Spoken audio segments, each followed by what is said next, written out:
Congratulations, you finally made it to 4 p.m. You know what that means. Happy hour. It's time to kick back, relax, and dive into the world of sports with the Young and Norvelle Show. Whether you're catching up on the latest scores, analyzing the big plays, or gearing up for tonight's games, we've got you covered. So grab a cold one, settle in, and let's talk sports. Here they are, Patric Young and Terry Norvelle. And so we meet again after a busy college and NFL football weekend. We've got basketball kind of intruding into the mix as well. A lot to get to here on a Monday, coming to you from Icebreakers Bar and Grill. If you don't know, we're right off of I-95. When you're cruising up and down I-95, north or south, when you're in that Emerson Street exit area, you look over, everybody does. You see the big building, the Community First Igloo. We're inside there. This is, of course, the training home, the corporate home of the Jacksonville Icemen. 2 full-service ice rinks. This is where the Icemen practice at. And inside, it is just stirring with activity. You would be stunned, or you may be, unless you're a northern transplant, how much ice hockey is played in our area. Youth teams practicing, getting ready to practice, messing around, running around. You got adult leagues, all ages, different hockey leagues. And as I said, the Icemen, this is their home away from home. They play their games in the arena, but this is their corporate offices are 40 yards from where I'm sitting at. Their 2 practice rinks are on either side of me. You can see one behind me. Open skate goes on. It's just a fun place. They call it the Community First Igloo. And if you haven't been over here, they put the organization that got this thing going has put about $25 million into it. It is a beautiful facility. Great fun, man. Even if you're like a southern dude like me, first time I ever went ice skating was on this ice, man. I didn't do too well. I'm not Wayne Gretzky or I'm not whoever the great Olympic ice skaters are, but it's fun. It's a fun date night. It's a fun getaway, and change it up, even if you're not a hockey person. We'll tell you a little bit later today. About 5:40, we hope to visit with Alex Reed from the Icemen. The Icemen, their season just barely getting going. The Icemen are only like 4 games, I think it is, into their 72-game season. They're a little bit behind the rest of the league because the arena here in Jacksonville, this time of year when the Icemen, their hockey season has started, the arena here in Jacksonville is always booked up during the Florida-Georgia week. So the Icemen, their season is kind of chopped up. We'll talk to Alex Reed about that. It really hits a stride now coming up on Friday, Saturday. The Icemen are home Friday and Saturday here in the arena. And then it really stays a little bit smooth once Florida-Georgia week is gone. We'll talk about that. NFL action, Jaguars drop another ball game. Really, it got close at the end. The Jaguars probably lucky they didn't get beat by 40. They got a very, very, very favorable call on what probably was a fumble. Was not a fumble that was ruled a fumble. Scoop and score for the Jaguars. Another tough outing for Jacksonville. The Jaguars dropped to 2-7 now with Minnesota, Detroit, and Houston coming up the next 3 games before they get a little bit of a respite with the final 5. But, yeah, it's just spiraling out of control. NFL news before we talk some college football and college ball. A football coach has been fired in the NFL. The Saints have gone ahead and parted ways with Dennis Allen. And I think I've got this right. I'm too lazy to look it up. Didn't Dennis Allen and the Saints, didn't they start the season 2-0? 2 weeks in, they were one of the stories. 3 weeks in, they were still a story. 9 weeks in, the head coach is fired. That is the way of the NFL. It is a cruel business. And you wonder, I mean, obviously, firings are coming. The big firing day is generally called Black Monday, which is the Monday after the regular season. But it wouldn't surprise me if we've got a couple more firings before the regular season is over in the NFL. And you wonder, I mean, we're not being cruel. I'm not being mean here or cruel at all. But you wonder, is there going to be one of those ominous press conferences called out of the blue here in Jacksonville in the next couple of weeks? The Jaguars, Minnesota this coming week.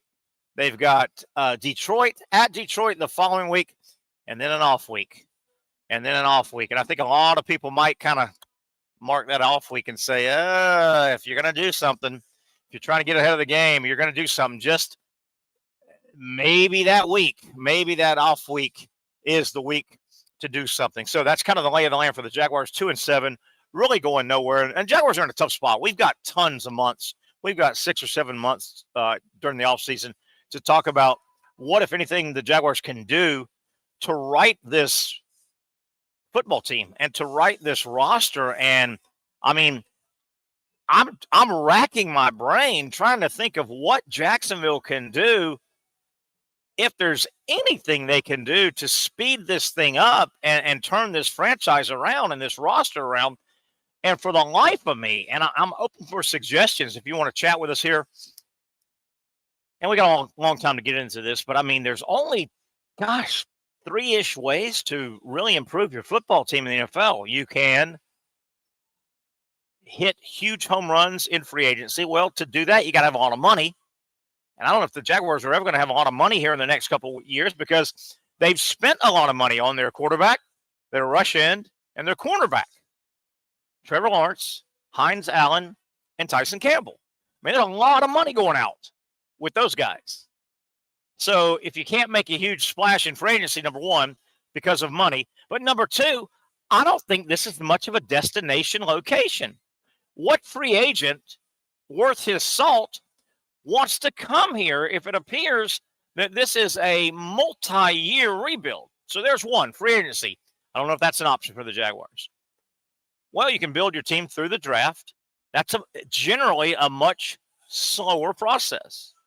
And to do that, you really need either to be really good or lucky in the draft, or have very high picks in the draft and hit home runs with those picks, or use them to trade. I don't think Jacksonville, as crazy as it sounds, the Jaguars are going to have a bad season. When it's all over, I think the Jaguars will have 4 or 5 wins. They're sitting on 2. I think they get to 4 or 5, maybe 6.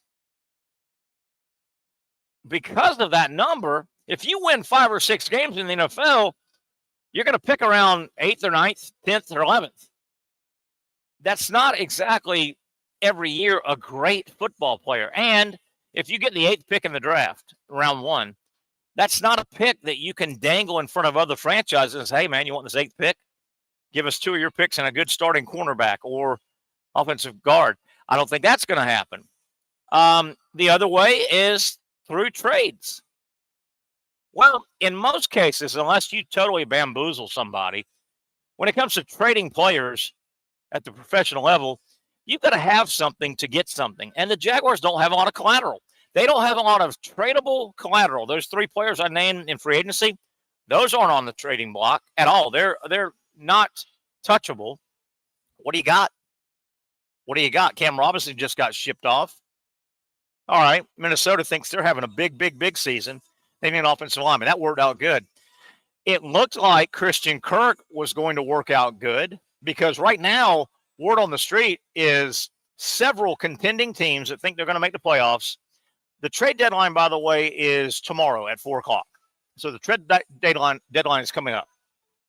There are several teams that have made it known that they think they are a decent wide receiver away from really having a complete team. The Commanders have let it be known they're shopping for a wide receiver. Pittsburgh Steelers have let it be known they are shopping for one more quality receiver. Boy, that sounds like Christian Kirk, doesn't it? Christian Kirk with his pretty big salary here with Jacksonville. You could work a trade with one of those franchises that thinks they're going to go into the playoffs. They're trying to polish off their team. Well, Christian Kirk goes out and breaks his collarbone. You can't trade a player on injured reserve. Bad break for the Jaguars. So anyway, we got tons of time to talk about that, but it's a concern. Is there a path to turn this around for the Jaguars relatively quickly? Final thing with the Jaguars before we can get back to them. I think it's pretty understood that at least the head football coach is going to get fired.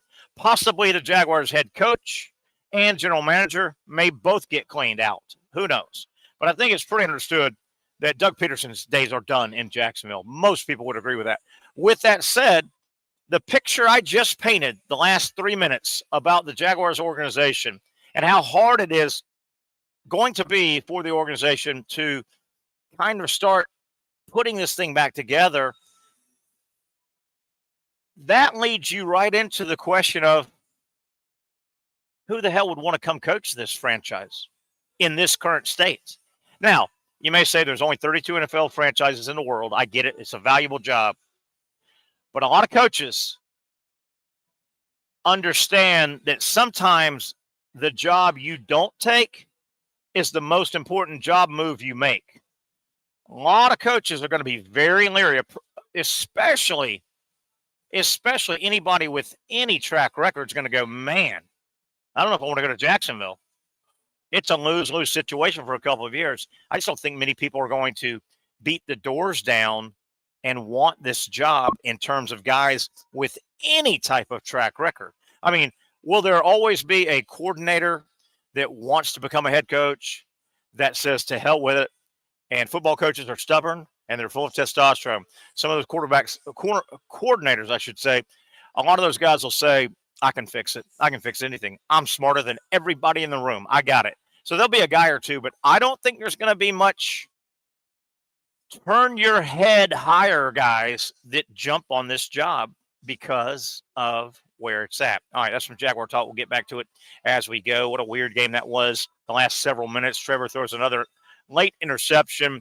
Jaguars probably were fortunate to be in that situation. 22-0. They get that scoop and score 2-point and kind of a unique fourth quarter, but they come up short 2-4 with a tough 3-game stretch still facing them. All right, Gator Nation, I don't want to tease you. I don't want to give you hope, false hope. But to me, I just saw this within the last hour, and I want to qualify it, and I want you to hear what I'm saying.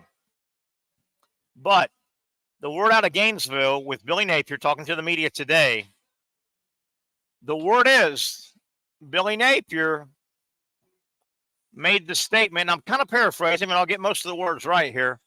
Billy Napier today regarding the hamstring injury suffered by DJ Lagway on Saturday against Georgia, the words Napier used supposedly were, it's less significant than first thought. I don't want to stir you up, Gator Nation. I'm not saying he's ready to go to jump on a plane and go to Austin. But the word out of Gainesville today is Billy Napier, I'm assuming at his standard press availability, asked about Lagway again, was told that it appears to be a less significant hamstring injury than first thought. Saturday afternoon, Saturday evening. I was in the press conference. I hung around after the game and went into the Napier press conference just to kind of see his mood, his feel, his facial expressions.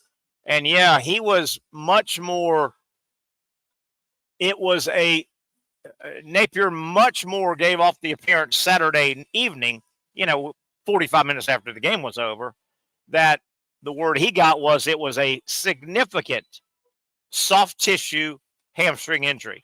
Now the word is on Monday, it appears that Napier's words have changed to less significant.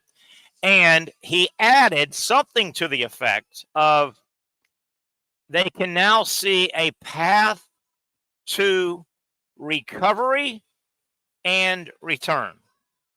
Let me say it again.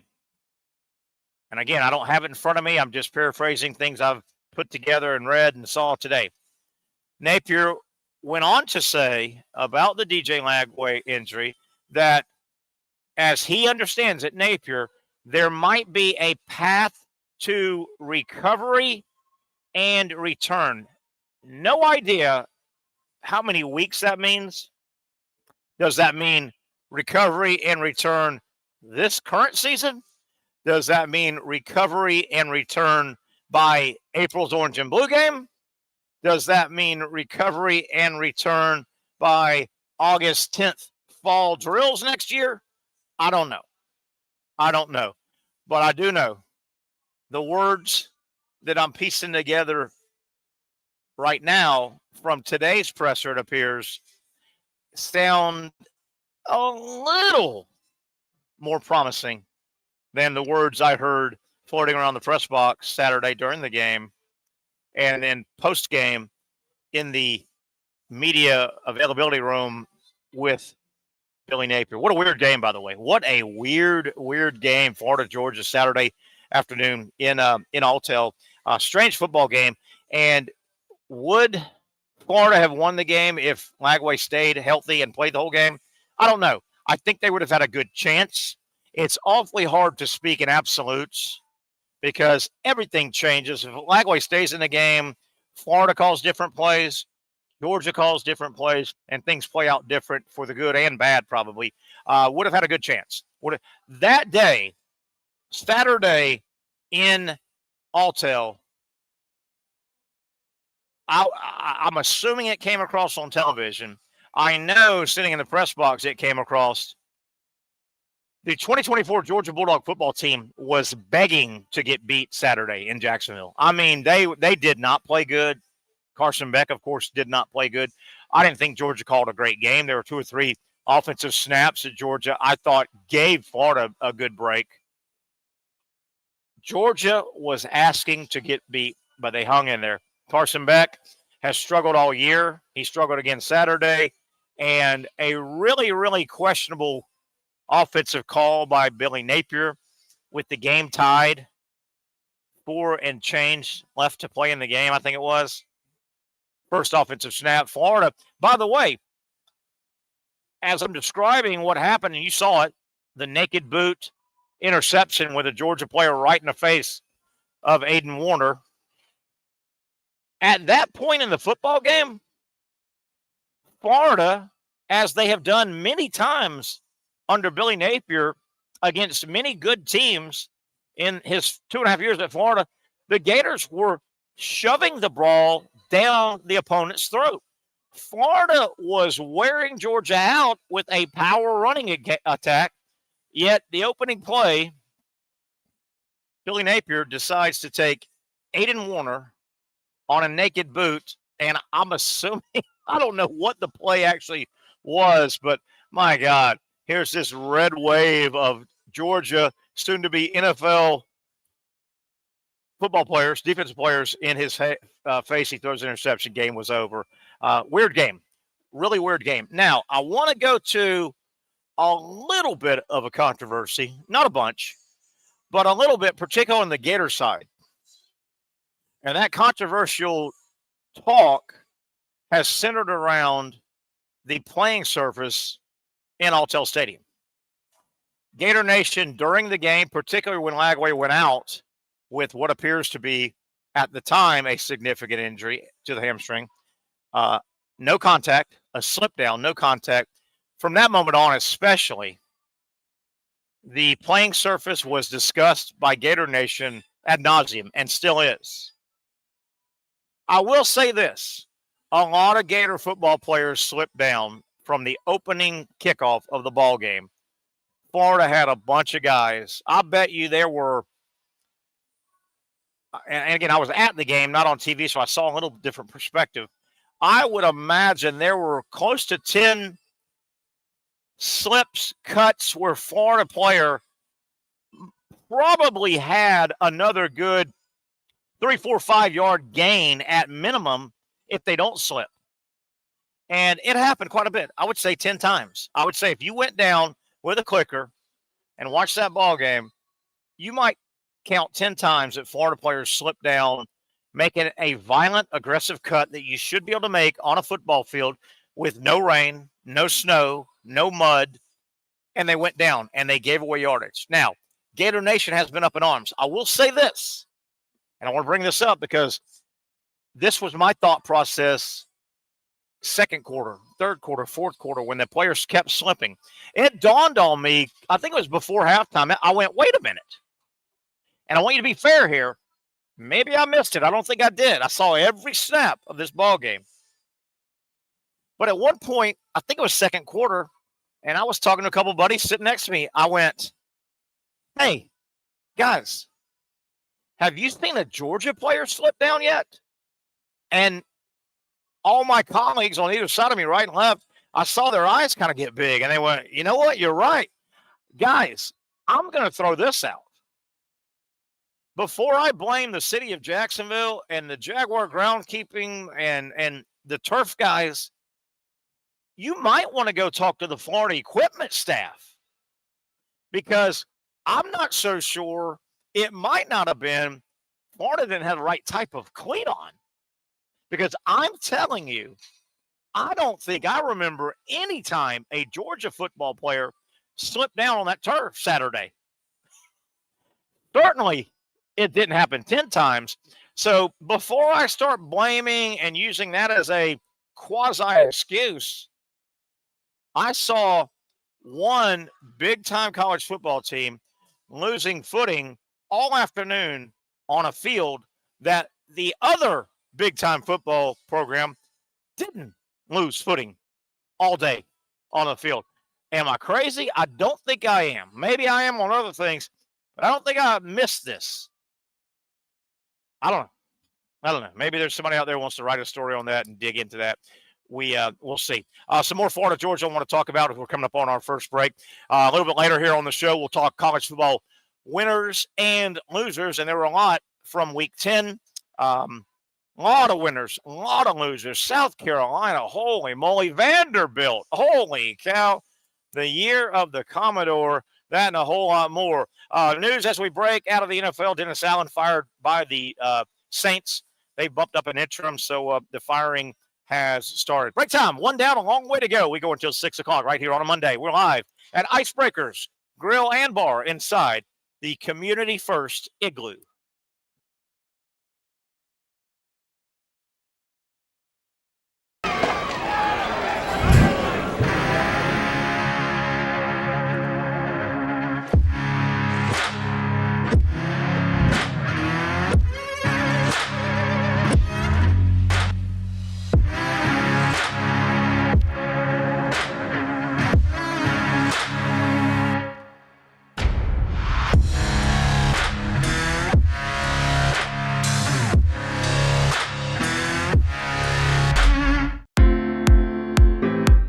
At Southeast Orthopedic Specialists, we know pain and injuries can stop you from doing what you love. This is why our board-certified orthopedic specialists offer the latest in both non-surgical and surgical treatment options and create a treatment plan tailored to your unique lifestyle and goals. So, whether it is a sports injury or that nagging pain that's keeping you from doing what you love, our team has the right treatment for you. For more information or to schedule an appointment online, visit our website. Finally, a family atmosphere, kid-friendly restaurant with a real sports bar feel. Bricks Jack's Beach features all that and a large, climate-controlled covered patio with misting fans and heaters for all seasons. Mix in an extremely diverse menu that features the most quality and affordable steak at the beach, and there's no reason not to enjoy your next lunch, dinner, happy hour, or big sporting event at Bricks Jack's Beach, 300 2nd Street North in Jacksonville Beach. See you at Bricks Jack's Beach. You really got to hand it to him. Hold on. The previous play is under further review. I'm not sure what he could review, but okay.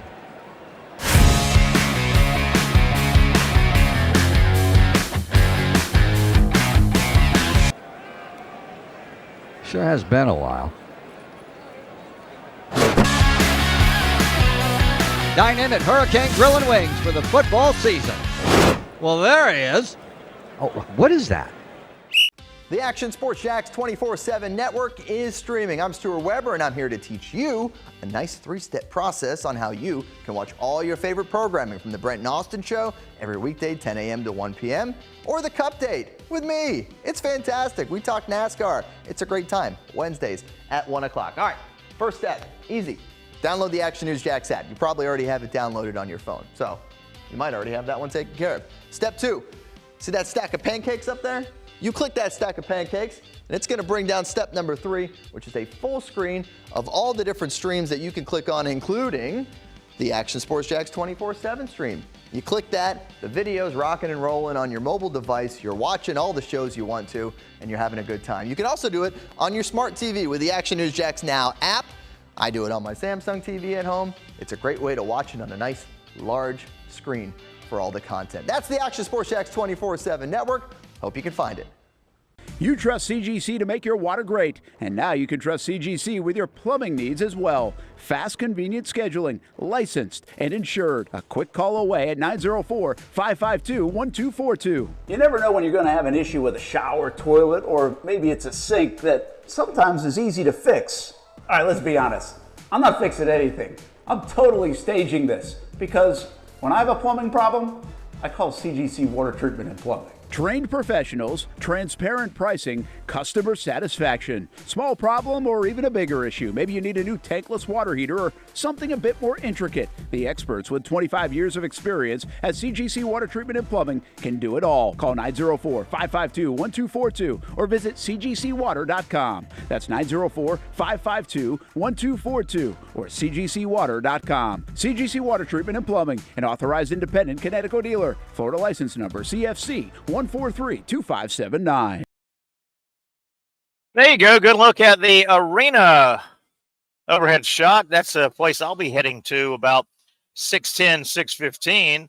As don't look now as we welcome back to the Young and Norvelle Show here, coming to you from Icebreakers Bar and Grill inside the Community First Igloo. Boy, if you haven't checked this place out, if you live or work, particularly if you work in this area, and you know how work goes, a lot of times you're looking for a place to take a client or two to lunch. Man, you cannot go wrong. This place opens at 11 a.m. It's very impressive.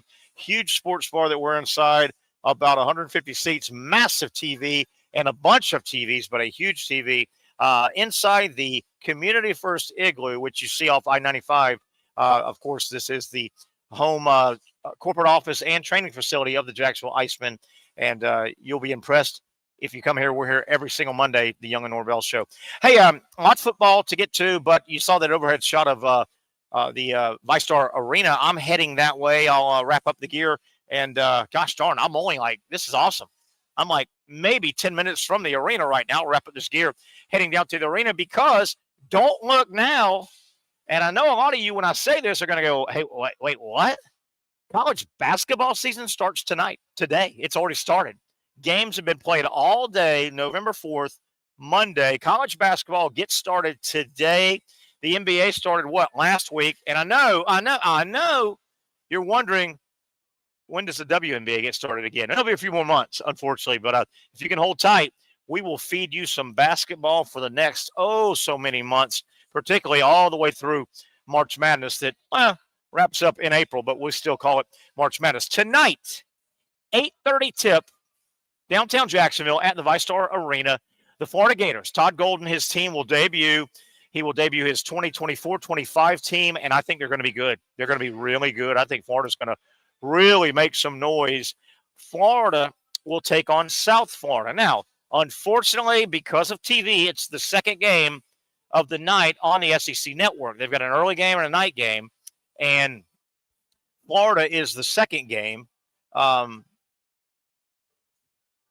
Florida is the second game, so it's an 8:30 tip. That's a little rough. I know I'm not excited about it.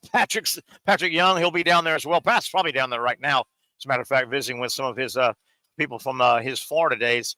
But, yeah, Florida takes on South Florida. Now, it's excitement. It's exciting. It's the season opener for both teams. College basketball starts today. Many games around the country. We'll go over a few of them. But there is a heavy heart with this basketball game, and certainly it will be front and center at the beginning of the broadcast and the beginning of the game. If you haven't heard, the South Florida basketball coach passed away. I think it was 2 weeks ago this coming Thursday. So very, very recently, Amir Abdur-Rahim, his brother played basketball in the NBA a long, long time. This guy, Amir, the head basketball coach of South Florida, passed away less than 2 weeks ago, about 2 weeks ago, I think, coming up on Thursday. He was in Tampa, where South Florida is at. He was undergoing a medical situation, and I don't think it was an emergency type situation. He was in the hospital having a procedure done, and by most accounts, he never made it out. He passed away at the young age of 43 years old. The game will be played as scheduled. They've had about 2 weeks now. Ben, let me get his name right, Ben Fletcher, an assistant coach for South Florida, has been bumped up to the interim coach. And this is a South Florida program. They won 25 games a year ago. And Coach Raheem, who passed away at 43 a couple weeks ago, he led this program. He took Kennesaw State to March Madness, got the South Florida job, and won 25 games last year. They didn't play the toughest schedule, but he was considered an up-and-coming, soon-to-be star in the coaching ranks of Division I basketball. So a tough little undercurrent to tonight's South Florida college basketball season opener. The Gators are going to be good, telling you. Now, how good and what does that get you in the SEC? I don't know if you follow much SEC basketball. If you watch this show, you'll get inundated with it, I promise you, because I love college basketball as well. The Florida Gators are ranked 21st in the nation in one of the leading preseason polls. That gets you a SEC ranking of 6. I mean, that's how deep SEC basketball is. Alabama is projected by everybody to be maybe the cream of the crop, but I mean, Arkansas and Texas A&M and Florida, on and on and on. It is a deep, deep SEC basketball season coming up, much like football. But, it's going to be a tough road to hoe. But college basketball starts tonight. Now, some other area teams that will open up tonight. Florida, South Florida, 8:30 tonight, TV game, SEC Network. Georgia is at home. They open up with Tennessee Tech. Florida State plays tonight. Florida State will host Northern Kentucky. The Miami Hurricanes. Keep in mind, the Miami Hurricane basketball program, do you recall this? A lot of people don't. They are 2 years removed from a Final Four team. That was only 2 years ago, wasn't it? I believe it was. Miami went to the Final Four, for God's sakes. They open up tonight at home against Fairleigh Dickinson. JU is at home against Trinity Baptist on the campus of Swisher Jacksonville University. And North Florida, UNF, they open up tonight as well in college basketball. They play one of their early season money games. North Florida is at South Carolina. So that's a little bit of the lay of the land for college basketball. A couple of people saying hello. My buddy Aaron says, hey, buddy. Good to talk to you, Aaron. Matt, it's got to be the shoes. Yeah, the cleats. And Matt's referring to, we'll backtrack a little bit on this. I'm the first guy that I've heard say about the field conditions and the angle I've taken at the Florida-Georgia game. Gator Nation is still up in arms about the field condition. Gators slipping and sliding all game long against Georgia. I'm not making this up today. If you ran into, I sat and watched the game. My buddy Dan Hicken was on this side, and my buddy Bill Shanks from Macon, Georgia, was on that side. If you ask those guys, they'll concur. During the game, about halfway through the second quarter, I leaned over and asked both these guys, I go, hey, man, did I miss it, or are no Georgia players slipping? And they kind of looked at me with big bug eyes, and I was like, yeah, I mean, think about it. The Gators have slipped down about 12 times in 2 or 3 quarters, and I don't think Georgia lost their traction at all during the game, and which leads me to say, wait a minute. Before you start, before Gator Nation starts throwing barbs at the city of Jacksonville that probably cares for the field, or the Jaguars, or whoever actually cares for the field, before you start throwing hand grenades their way, you might want to ask yourself what I did. Well, why is Florida ice skating all over the field, but Georgia is not? Maybe you want to ask the Florida equipment staff, what type of cleats did you have on your players, or what type of cleats did you not have on your players? And after 2 or 3 slips, did you start testing some other cleats? I don't know. I know it was very apparent to me, I thought, watching the game, and it just dawned on me, wait a minute, I hadn't seen any Georgia players slip down or make a violent cut and lose their footing. I don't know. Maybe I saw too much into that. All right, another area I wanted to get to, staying with the Florida-Georgia game, and Napier did a decent job. Florida still had 12 on the field. Florida still had some bonehead play. I thought one of the more curious moves by Billy Napier, and it wouldn't be a football game with the University of Florida if we don't question Billy Napier, but let me paint the picture, and I thought this was humorous. I laughed in the press box. It actually worked out for Napier, and it worked out for the Gators. I think they got a late first half field goal. But I'm watching Florida, and at one point, we're into the second quarter, I believe. And being the smart aleck I am, the guys I'm sitting around, I go, hey, guys, here's an upset for the Gators. You realize we're well into the second quarter, and the Gators still have all 3 timeouts. I remember saying that. So as the game proceeded and we get deeper into the first half, you remember how it played out. The third-string quarterback, Warner, is already in the game, okay? And this is key to what I'm about to say. So Warner is in the game at this point. Florida has 2 timeouts left, and the Gators are getting the football with about a minute and a half left in the first half. Well, Billy Napier, to show everybody in the world that he's playing chess and everybody else is playing checkers, he starts using his timeouts to try and score at the end of the half, even though Florida's getting the second half kickoff. And I was shocked. He was doing really what you're supposed to do with timeouts, with possession, at that field position at that point in the half. He's never done this before, and he did it, and it worked out. But here's the kicker.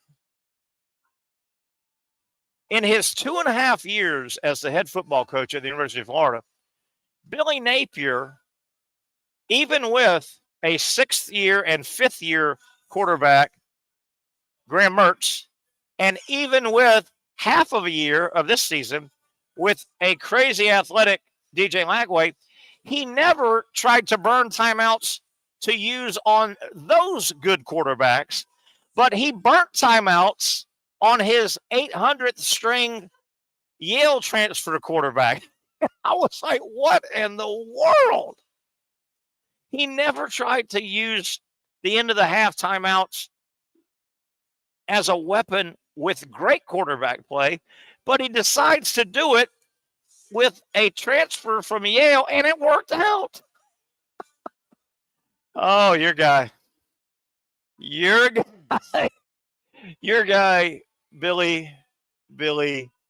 Napier. All right, let's take another break here. We're pushing the about 20 minutes before the top of the hour. I want to come back and start teasing a little bit college football Week 10 winners and losers. We'll carry that over. We hope to have Brent Beard around the top of the hour, so we'll carry that over. We'll start priming the wheel. Who had a good weekend in college football and who had a bad weekend. And don't look now, but finally, some of these conference championship games and matchups are starting to weed themselves out. You're starting to see, because of some upsets this past weekend, you're starting to see, well, you know what, in this conference, it looks like it's going to be this one or this one or this one. Starting to weed itself out. It's getting fun. It's getting real fun in college football. College football winners, losers from this past Week 10 on the other side, right here on the Young Norvelle Show.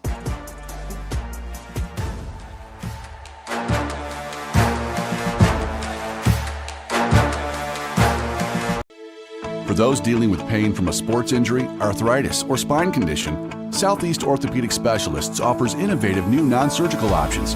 Our regenerative medicine treatments, including platelet-rich plasma and other regenerative treatments, use your body's own restorative cells to aid in treating injuries.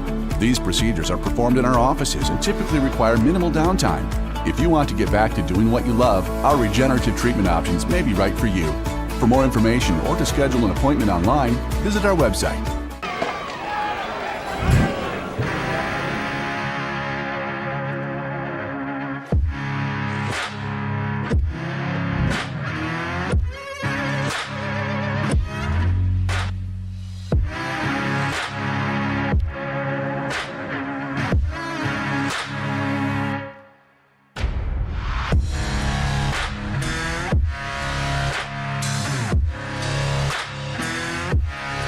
Finally, a family atmosphere, kid-friendly restaurant with a real sports bar feel. Rick's Jack's Beach features all of that and a large, climate-controlled covered patio with misting fans and heaters for all seasons. Mix in an extremely diverse menu that features the most quality and affordable steak at the beach, and there's no reason not to enjoy your next lunch, dinner, happy hour, or big sporting event at Rick's Jack's Beach, 300 2nd Street North in Jacksonville Beach. See you at Rick's Jack's Beach. Since 1936, Procter Ace has been proudly helping Jax with all your home and garden projects. Whether you need tools, paint, plumbing supplies, or expert advice, we've got what you need to get the job done right. Looking to brighten your yard? Visit our garden center for plants, tools, and everything to make your outdoor space flourish. You're not just shopping here, you're part of our community. So come in today and let us help you tackle your next project with a smile. After all, Ace is the place with the helpful hardware, folks. When I say it means something to me, gentlemen, it means something to me. High school football is back and it's bigger than ever. Welcome to the Friday Night Zone Blitz. It is bigger than a game. Watch the biggest games each week live as the action unfolds with instant reaction and analysis from our Hall of Famer, Kevin Sullivan. It starts with live look-ins at the top matchups, including our Jaguars Prep Whataburger Game of the Week, and that is just the beginning of 4 straight hours of coverage. From 8 to 10:30, the Friday Night Zone Blitz is streaming on our Action News Jax app and online. At 10:30, the Friday Night Blitz you know and love. A half hour of highlights from around the area. 11 o'clock, we shine the spotlight on the bands that pump up the crowd. 11:15, it's time to blitz through the highlights online and on air. Then 11:35, back to the stream to break down the night's results with a reaction from local coaches. 4 straight hours of high school football on the Friday Night Zone Blitz. Only on Action Sports Jax 24/7.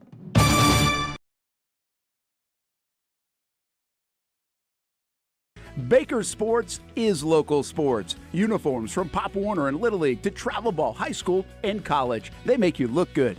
They help you play good. Baker Sports has been helping families make memories that will last a lifetime with their Baker's Buckets. We've got a lot of these filled with baseballs and softballs in the garage.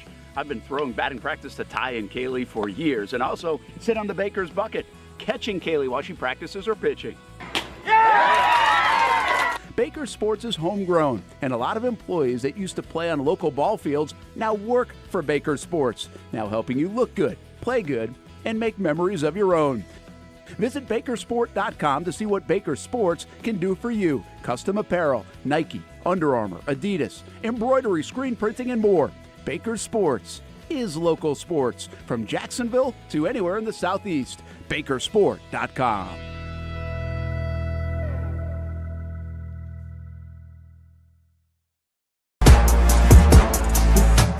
A little overcast day in downtown Jacksonville, but man, you cannot complain about this weather.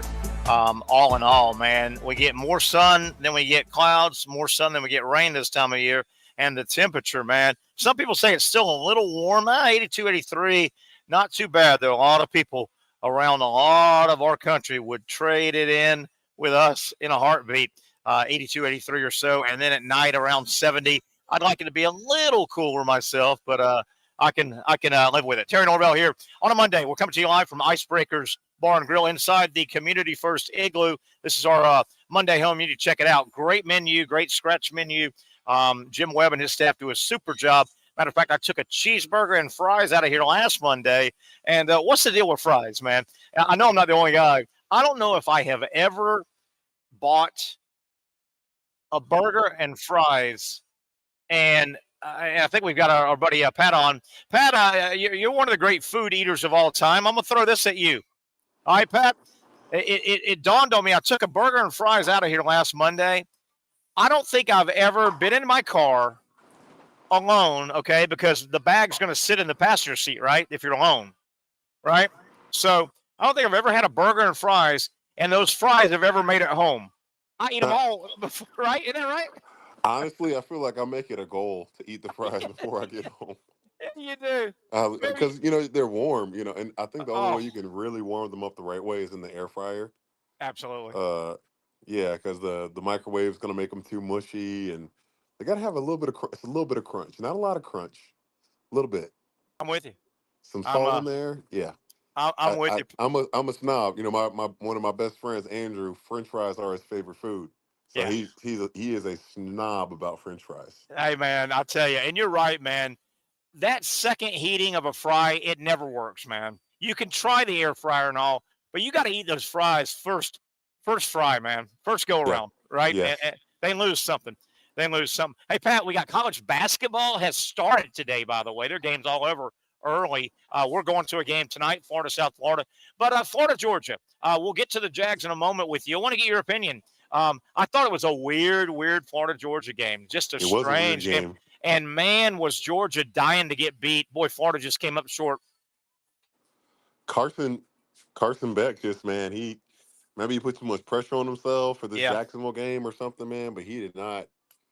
With the way that he's played this year, he's taken himself out of that number 1 draft pick.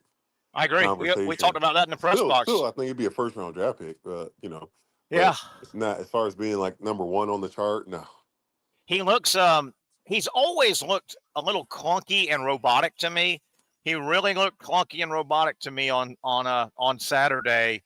And Florida didn't get a lot of pressure early, but as the game played on, they got after his butt. And he almost threw them into the game. He really did. Yeah, honestly, that's a good way to put it. He almost threw them into the game. Yep.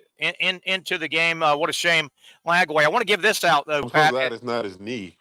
Yeah, Lagway. Still going to be a tough injury to come back, but thank goodness it's not his knee. And Pat, we let off the show, and I want to throw this quote at you. I'm going to paraphrase, and I don't want to get Gator Nation excited, okay? But here's word, Patrick, out of, I guess, the mid-afternoon Billy Napier presser today, okay?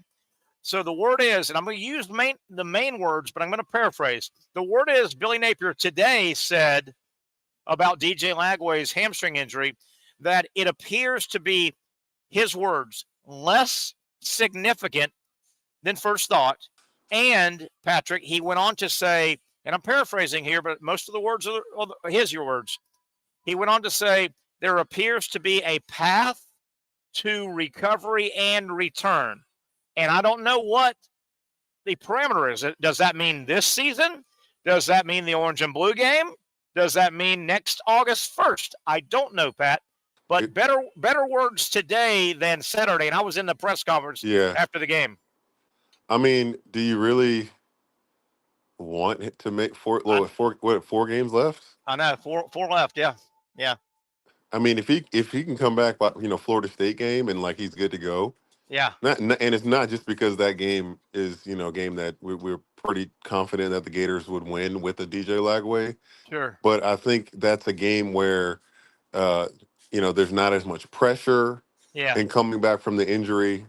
I mean, there's the in-state rival kind of pride there, but I would not, if he was, I wouldn't want to throw him out there against LSU, or Ole Miss, because those are games where if there's any chance the Gators are going to win, he'd have to be at a level we haven't even seen yet. Yeah. The potential level that we think he can go, but we haven't even seen that, a complete game from DJ Lagway yet. Yeah, I'm with you. Certainly, if he's cleared and he feels safe, I'm sure he'll want to play if he can make any of these last 4 games. If he's got any twinge in that hamstring, do not let him out there. Why risk it? Any twinge in there? Nope. Why risk it? I thought it was interesting though, and I was kidding a moment ago, Pat, before we went to break.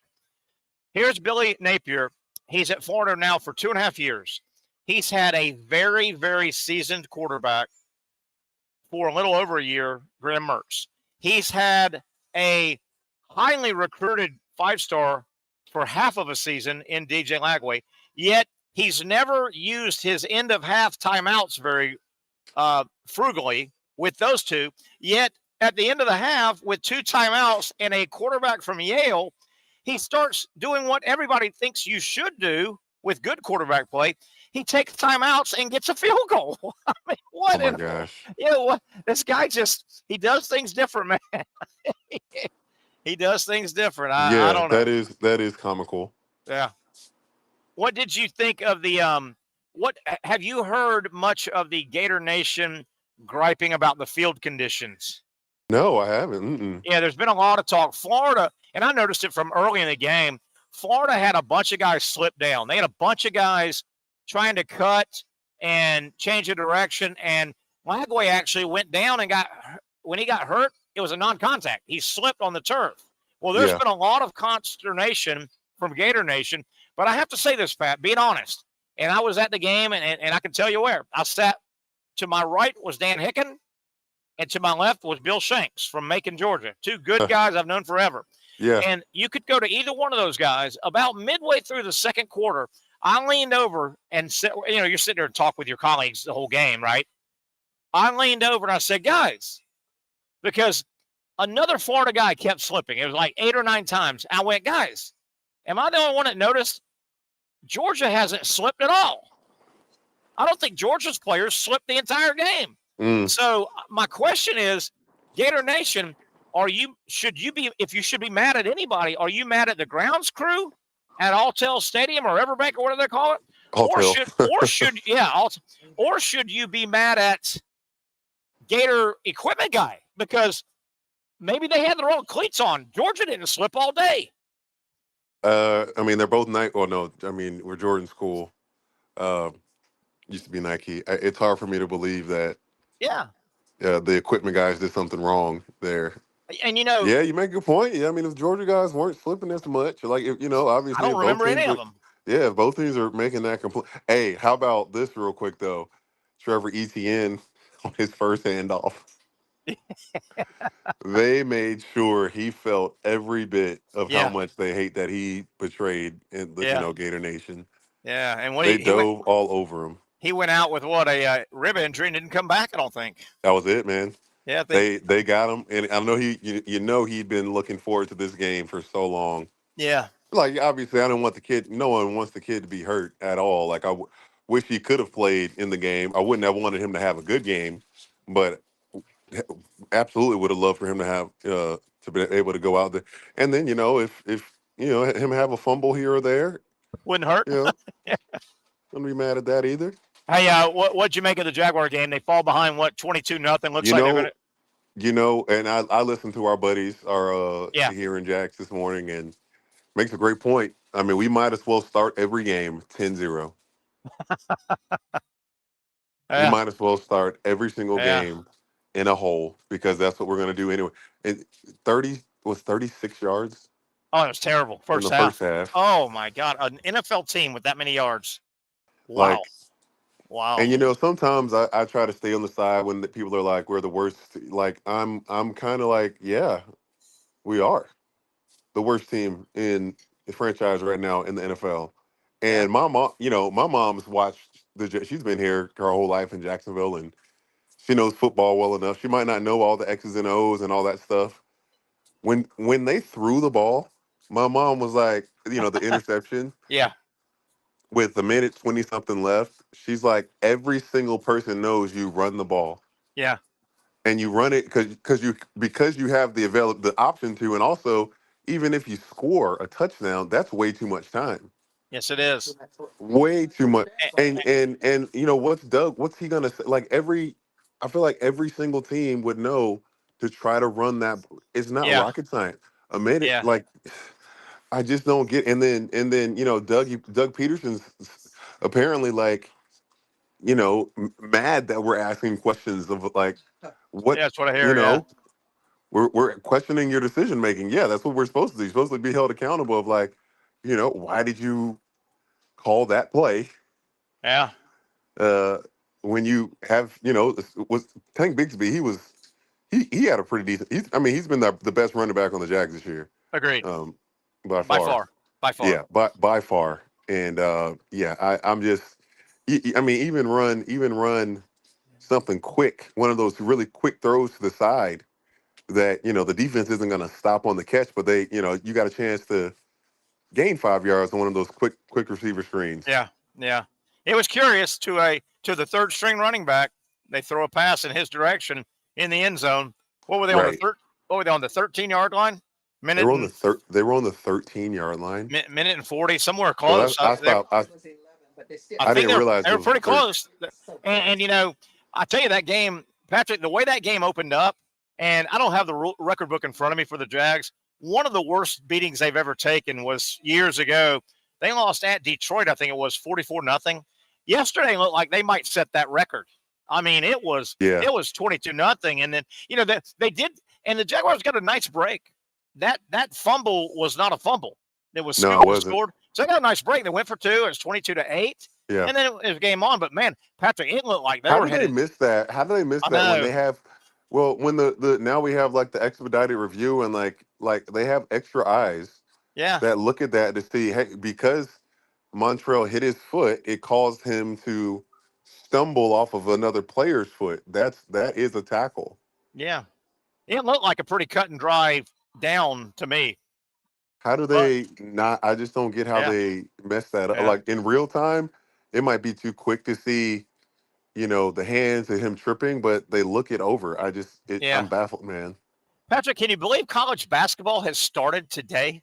And we're going to go down and watch Florida play South Florida. Everybody plays today, basically. There's 1 or 2 good games in terms of, name opponents, but college basketball starts today, Patrick. Yeah, and you just hope that because they do a great job, a fantastic job with having those really, really good games early in the season.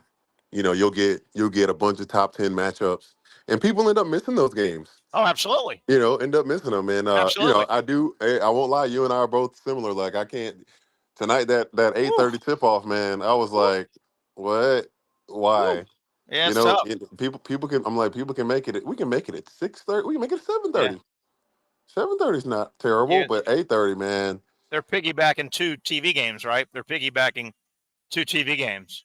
They got an early game on SEC. Yeah, I think they got a 6:30 on SEC Network, and then South Florida is the 8:30 SEC Network. There's a couple decent games. I'll tell you, there's one. You talked about late night games. How about 11:30 p.m.? I won't be seeing this one. You got number 8 Baylor at number 6 Gonzaga. I mean, that's a good game, man. That's a good game. Man, Mark Few, man, he just finds a way to just keep building teams, man. Like he's always. I wish with who was the guy, Drew Timme. Oh, he was a nice player. Yeah, he was a nice player. I wish they would have found a way to win while he was there, win one. But outside of that, even he's always had teams that are going to be competitive. Is it a neutral site game? I'm showing it's at Gonzaga. Probably is at Gonzaga because it's 11:30, which means it would be 8:30 out there. Yeah. Absolutely. 11:30. Yeah. Texas is ranked 19th. They're at Ohio State, and then Missouri is at Memphis. Is Penny still at Memphis? Penny Hardaway? Yeah, he's still there. Okay, he's still at Memphis. I'm sure. If they don't, I don't know what you would want them to do, but I could see him being on a warm seat, especially after maybe he got in some trouble with recruiting or something. He hasn't turned Memphis into a powerhouse like maybe people thought he would have, but he absolutely deserves to be a head coach. Sure. He's not out of his element. Run out of time. Yeah, he's not out of his element. Yeah, I mean, he hasn't embarrassed himself at all. You've got Florida tonight. Real quick before the top of the hour, we hope to get Brent Beard on. You've got South Florida tonight. Georgia opens up at home against Tennessee Tech. Florida State opens up at home against Northern Kentucky. Miami, only 2 years removed from the Final Four, I believe.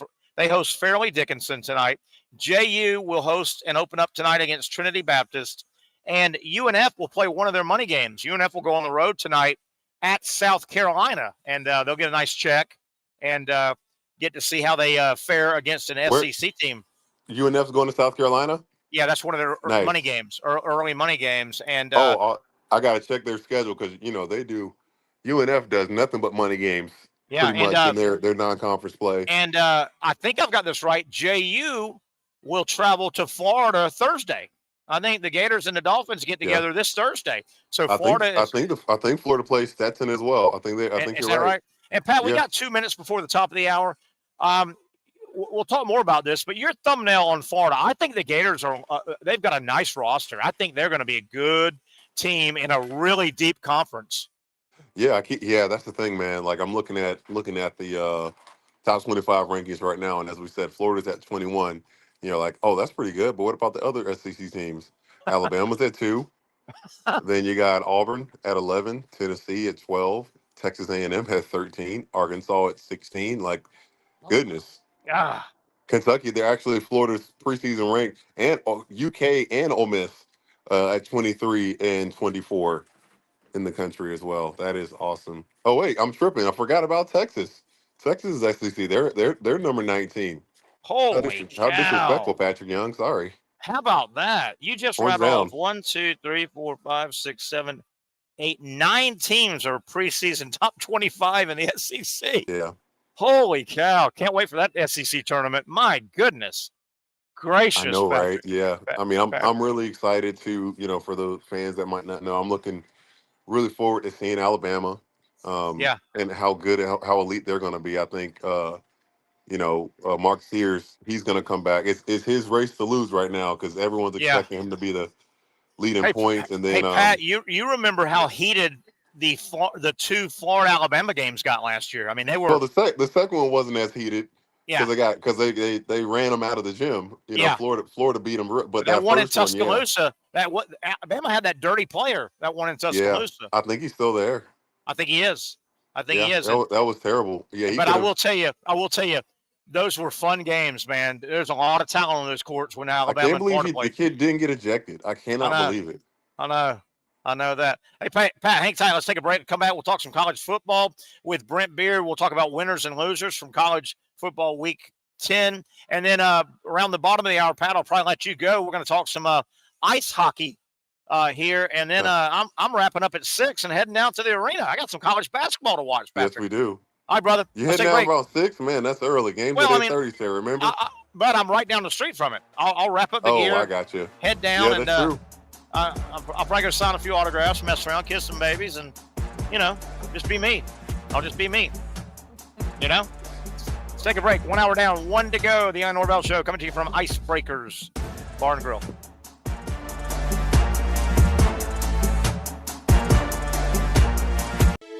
For those dealing with pain from a sports injury, arthritis, or spine condition, Southeast Orthopedic Specialists offers innovative new non-surgical options. Our regenerative medicine treatments, including platelet-rich plasma and other regenerative treatments, use your body's own restorative cells to aid in treating injuries. These procedures are performed in our offices and typically require minimal downtime. If you want to get back to doing what you love, our regenerative treatment options may be right for you. For more information or to schedule an appointment online, visit our website.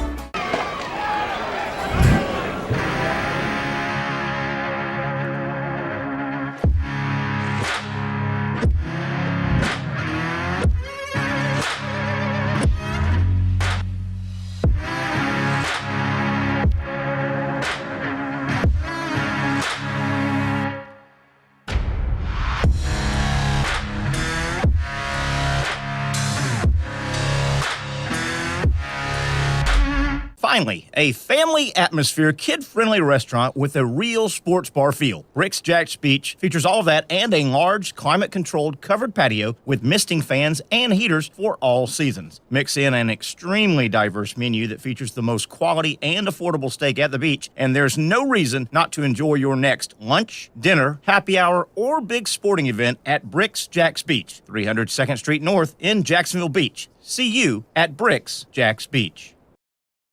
You really got to hand it to him. Hold on. The previous play is under further review. I'm not sure what he could review, but okay.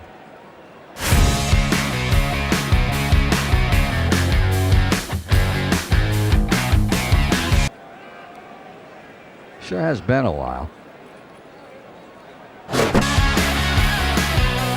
Dine in at Hurricane Grill and Wings for the football season. Well, there he is. Oh, what is that?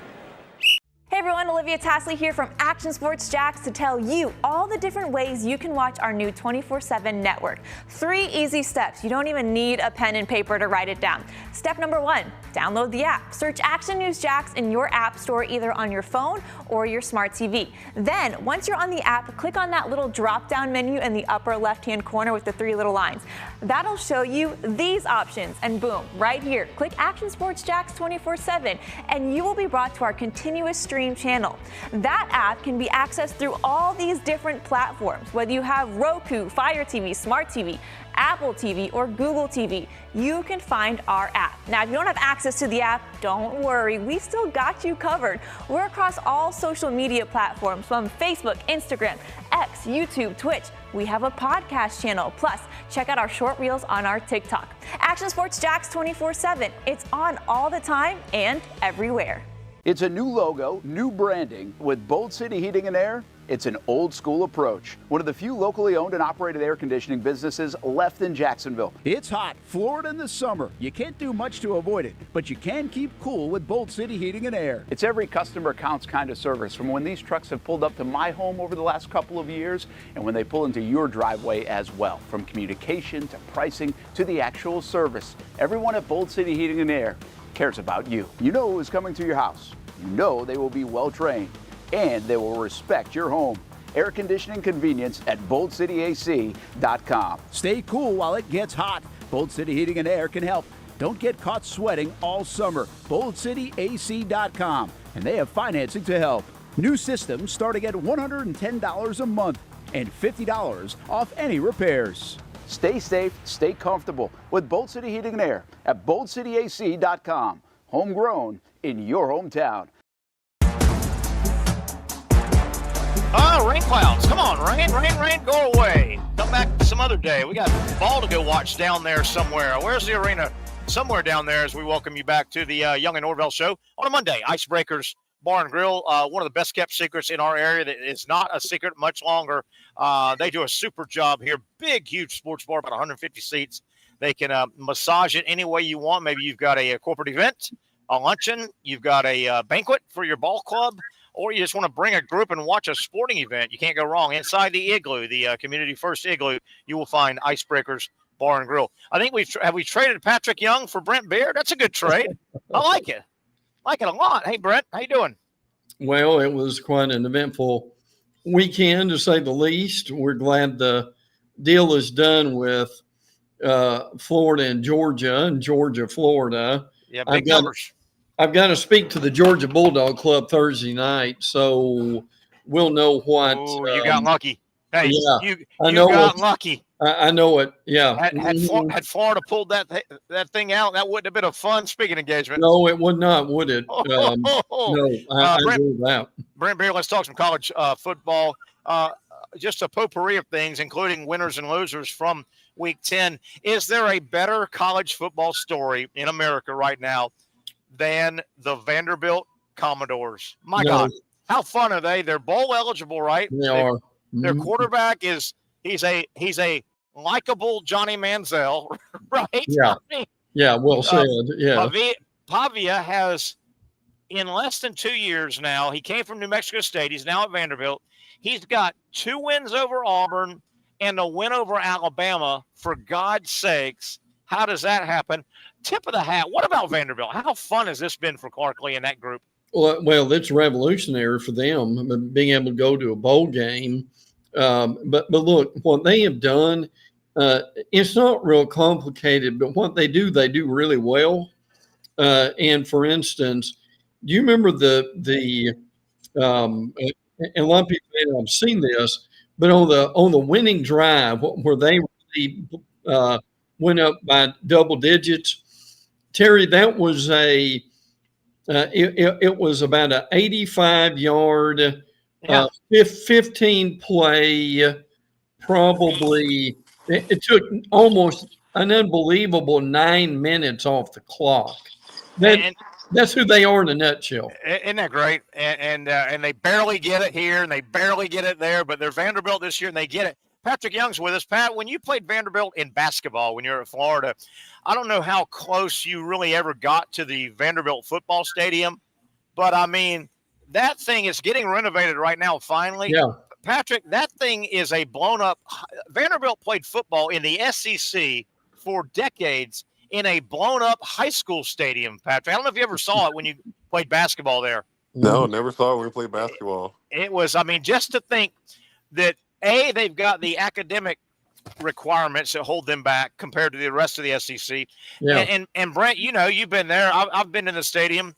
I mean, you talk about not having anything to show off to a recruit over the years, but they're putting $300 million into it right now, Brent. Great timing. Well, here's the amazing thing about it.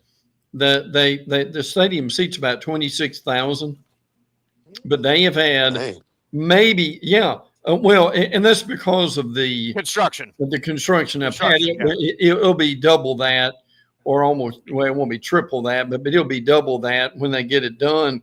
But are there 70,000 Vanderbilt fans? No. Hey, the promotion is bring a friend to every game. It's BOGO. It's BOGO at every Vanderbilt game. But see, once the thing that's disappointing for them, if there is such a thing right now, is this may be their best home schedule they've ever had. They've had Alabama, they've had Texas. Wow. And then they've got South Carolina. They had Virginia Tech. And they can't crowd a crowd in there. No, they can't stuff a big crowd in there. Wow. But they have got a great Pat. I don't know how you would maybe a group of 5 team that's been together for years with a bunch of seniors might compare to this, but this is a team. They have circled the wagons. They know who they are. They run this inverted wishbone, and they 3 and 4 yards you to death. They do. And Pat, you played against teams like this. They now think they're going to win. Mm-hmm. That's a big deal. Mm-hmm. That's a big deal, isn't it, Pat? Isn't that Virginia of basketball? Yeah, the worst thing that happened to Virginia for basketball was Virginia winning a national championship. Yes. Yeah. And Patrick, it was very impressive. I know how much you hate Virginia basketball. Brent, Patrick single-handedly got Tony Bennett to resign. Mm-hmm. He said, "Tony, you gotta go." Hey guys, in our lifetime, did any of us ever think we would see an upcoming football Saturday where combined Florida and Florida State are combined basically 50-point underdogs? Do you realize that Texas is like a 25-point favorite over Florida right now? It'll change. And Notre Dame is like a 24-point favorite over FSU. Patric Young, they are basically 50-point underdogs on the road, Florida and Florida State this Saturday. Wow. How about that? Dang. You ever think you'd see that? No, I didn't. And I'm not sure. And I'm not sure. There's so many things that can go into that. Obviously, opponent, strength, etc. But and Patrick and Brent, I'm not sure I would take the points on either one of those. I agree. I don't know if that's enough points on either one. Well, at least Florida will be competitive. That's Florida State's problem is they have not even been competitive. And Brent, can you clue us in? We were all consumed with Florida Georgia Saturday.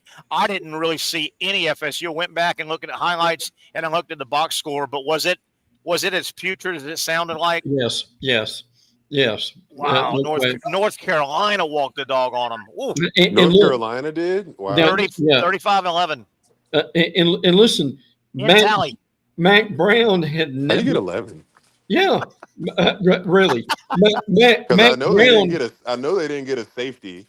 No, they probably went for 2, probably because they didn't think they were going to score again and kick the field goal. Yeah. Probably. There you go. Right. That was Mac Brown's first win over FSU. Wow. Really? Wow.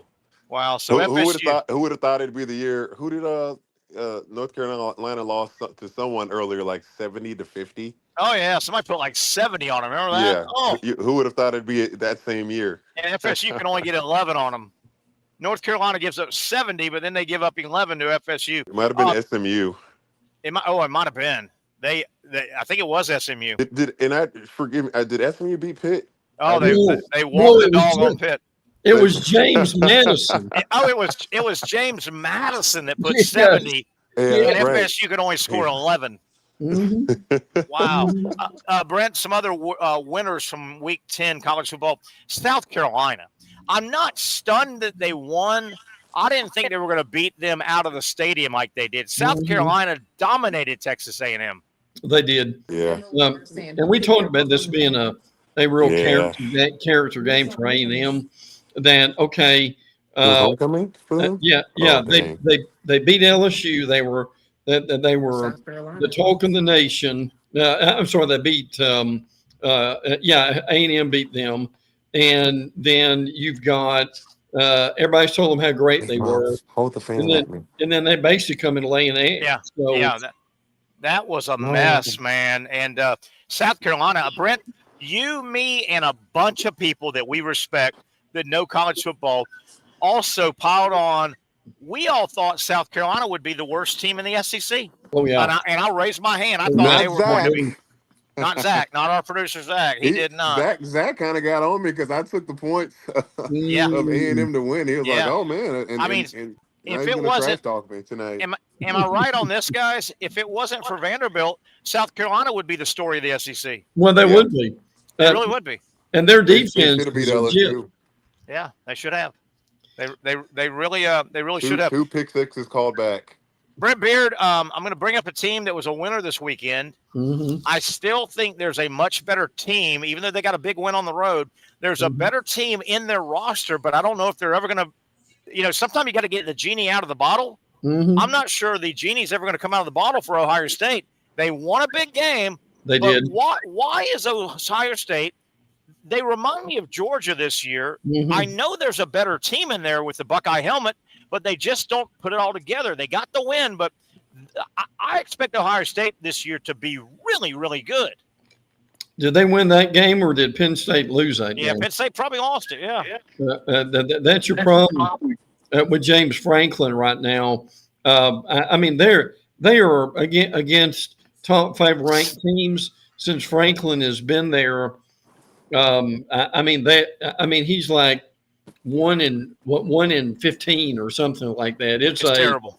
It really is. It's just terrible. And it really makes you wonder. I mean, look, if you want to be 8-4, maybe 9-3, Franklin's your guy. And there are a lot of teams who could do that. But is Franklin ever going to win the championship? Probably not. No. Oh, and he not at Penn State. And I don't know if y'all heard his post-game comment, and I understand what he was trying to do, but it came off really hollow. He basically said, hey, we're all disappointed. We lost. This was a big game. But, all is not lost. Basically, we've got a 12-game playoff, 12-team playoff, which is true. Right. But it just sounded like a loser's mentality to me. I don't know. Maybe I overread it. Hey, a lot of people are going to blow this game off, and they're going to say, oh, well, the opponent was only Arkansas. I think Arkansas is pretty good this year. Yeah. I was impressed by Ole Miss putting it all together and getting a 63 burger, and they put it on Arkansas. I was impressed with that game. Yeah, I agree with that because Arkansas have been playing well. I mean, Arkansas has got a week off. They're bowl. They're on the verge of being bowl eligible, which is a help for them. But yes, Ole Miss really, but they put it together. Ole Miss has Georgia this week. Yep, huge game. And that is a gargantuan game. Look, if Lane ever wants to be who he wants to be and who he thinks he is, they've got to. And that game's in Oxford too. Yeah. It's not in Athens; it's in Oxford. Well, I mean, what happened to Ole Miss, man? They just haven't. Last week, I'm thinking Oklahoma beat the brakes off of Maine. Yeah. I'm trying to. Who did Ole Miss have? Ole Miss routed Arkansas. Arkansas. 63. That's right. Yeah. Arkansas still scored, but they got routed, of course. But like last year, you kind of had like that real belief that Ole Miss could win the big game. Mm-hmm. Yeah. I don't and have they dropped the ball. You kind of had that about Missouri last year as well. Ole Miss dropped the ball last year. They laid an egg against Alabama last year, and which is why this year they got 2 losses. They've only lost 2 games by like 5 points though. Right. They've been very competitive. Last winter, it's the offense that I'm in love with. SMU at home destroyed Pat Narduzzi and his defensive-minded Pitt Panthers. I'm telling you, somebody's going to steal Rhett Lashley out of SMU. That offense is fun to watch, boys, if you haven't seen it. It really is. Oh, it's fun. They've got a Brent Beard, am I right? They've got like 4 equivalents of Tyreek Hill in the slot. They've got some streakers on the outside. They've got a couple good backs, and a hell of an athletic quarterback, and they go breakneck speed, man. They go fast, man. Pat, you love them. They're fun. Oh, yeah, absolutely. SMU now has 3 straight wins versus ranked teams. That's the longest streak since 1958. So that's quite impressive for them. Just blew Pitt out, who was undefeated 48-25. Yeah. 8-1, 5-0, first place with Miami. Let me see a show of hands who thought SMU and Pitt would be the top 2 team. I'm sorry, SMU and Miami would be the top 2 teams. Yeah, and Miami, not Clemson, not FSU, not SMU and Miami, and they do not play in the regular season, so they could have a crash landing against each other in the championship game. Guys, hang tight. Let's take a quick break. Come back and kind of wrap up some big losers from Week 10 of college football. Brent Beard, Patric Young, Terry Norvelle, and you on the other side. It's the Young and Norvelle Show, of course, on a Monday from Icebreakers Bar and Grill.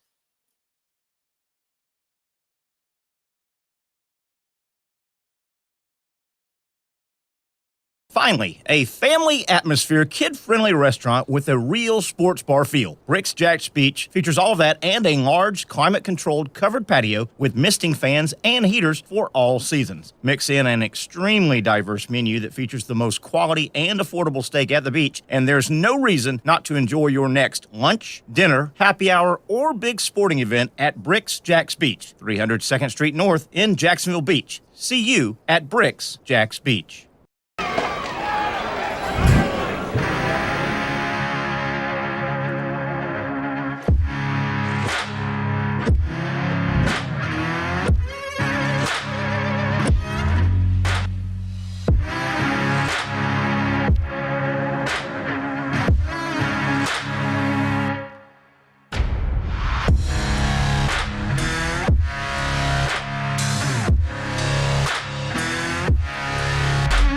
For over 20 years, Southeast Orthopedic Specialists has been providing the highest level of orthopedic and spine care to patients throughout Northeast Florida. Now, we're making that same great care even more convenient with Southeast Orthopedic Specialists Direct, a walk-in clinic where you can be seen for pain or injuries with no appointment needed. Staffed by orthopedic physicians and specialists, we offer everything from diagnosis and treatment to imaging and bracing, all with no appointment needed. For more information, hours, and locations, visit our website. You really got to hand it to him. Hold on. The previous play is under further review. I'm not sure what he could review, but okay.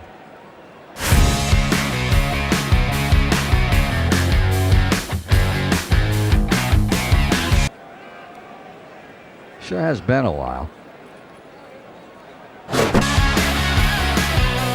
Dine in at Hurricane Grill and Wings for the football season. Well, there he is. Oh, what is that? Hey everyone, Olivia Tasley here from Action Sports Jax to tell you all the different ways you can watch our new 24/7 network. 3 easy steps. You don't even need a pen and paper to write it down.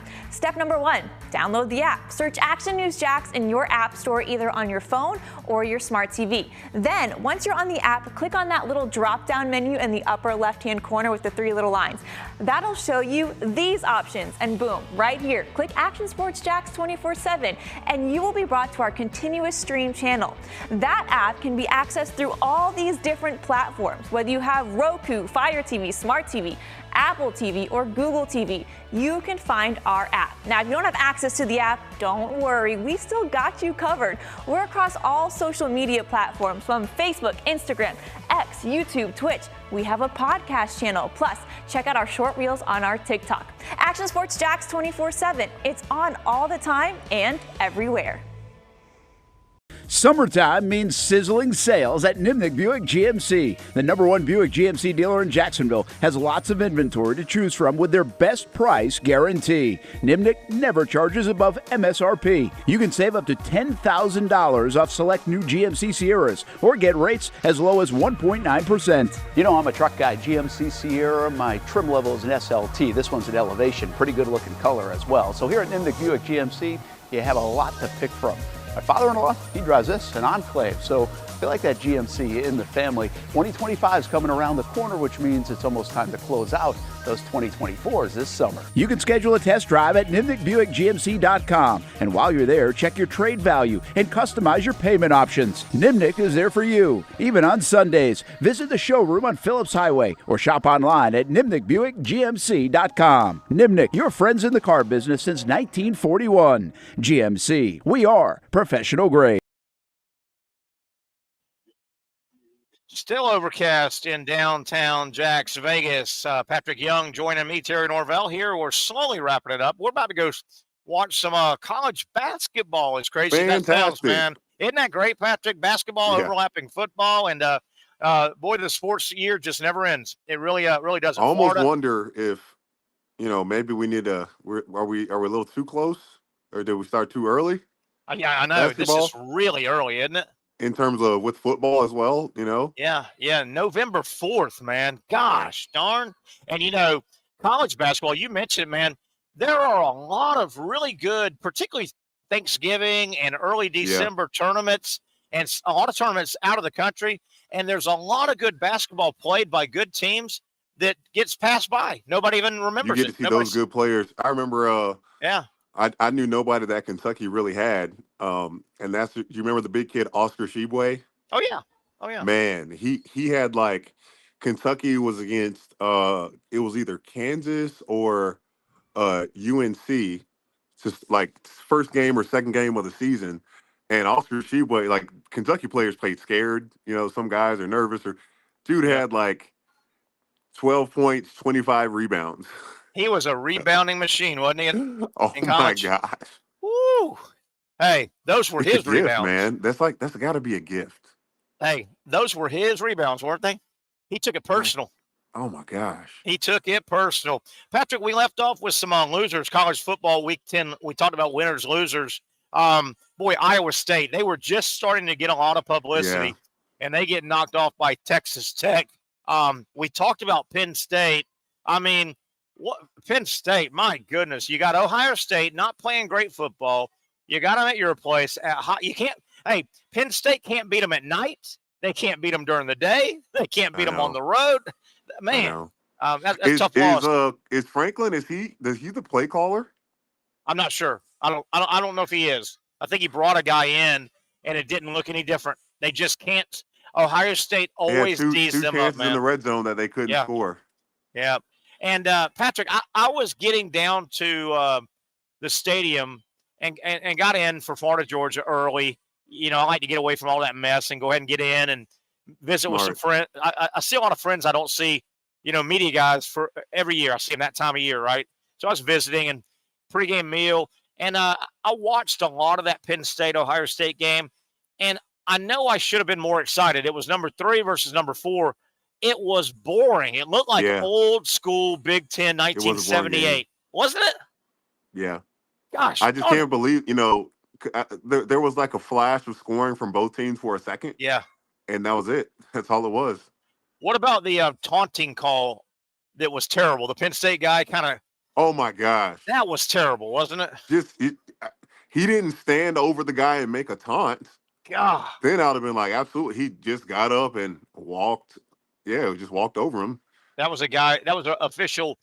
He had his hand on his flag, and he was cocked and loaded and ready to pull the trigger, and he did. He pulled the trigger. That was a bad call. What do you make about Clemson? How about Clemson? They fought their way back into contention. And Louisville. I mean, that game wasn't even close. I know, man. A lot of that game. It was in Clemson, too, right? It was in Clemson. Oh, my gosh. Yeah, how do you get beat like that at home, man? Brent's back with us. Brent, that game wasn't even that surprised me as much as anything on the weekend, I think. Yeah, I agree with that. By the way, my power's going out again here, and I'm basically in the dark, and I'm got my mobile. Now this is a Patric Young trick here. I figured out my mobile hotspot. Look at you. So I'm able to get on here and join you. Terry could not have done that. Look at Brent. He looks like he's at Halloween handing out candy, scaring the kids. Terry could not have done that, Brent. Look at Brent Beard. You're spooky, Brent. I know. I'm scared for you. Yeah. But but you're right. I mean, it was that was a very disappointing game for Clemson. But I'll tell you this, Jeff Brom in Louisville. Now they can upset some teams, guys. Yeah. And yeah. they upset an AP top 25 team. They've traced this since Brom has been there. Yeah, people think he's a pretty good coach. It's happened every year. They think he's a pretty good coach all in all. He really is. He never has the roster, I don't think, at Purdue or where he was at before or Louisville. He doesn't have quite the roster to win the big games. But he'll knock somebody off and he doesn't. Let me back up. That was a big game he won. But he doesn't win every once in a while. Once a year, Louisville will be 4-0, 5-0, and they'll play a big game of the week where everybody's watching, right? Yes. And he'll lose that one because he doesn't have the roster to match up with the really good FSU teams or the really good Texas or whoever. But he'll spring an upset. And Clemson was overlooking them, I think, a little bit. Did you guys feel that way? It felt like Clemson was. It. It was ugly, Pat. It was ugly. Hey, I'll tell you another. Go ahead, Brent.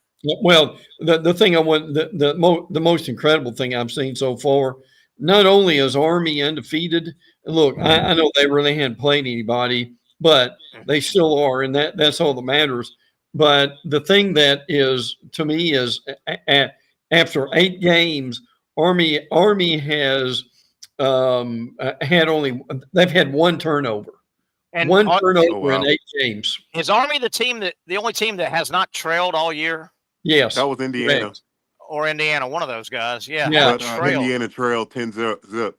How about this week? Yeah. And then won 41-10, I think. Yeah. So Army's the only team that hasn't trailed all year. I'll tell you a team that had an ugly loss. I think I'm the only guy in the world that noticed it because I kind of like this team. This was a terrible loss over the weekend. It knocks them out of a potential group of 5 bid. Memphis. Yeah. University of Texas, San Antonio ran off Memphis, and Memphis had only had 1 loss, and they were waiting on Boise State to get upset.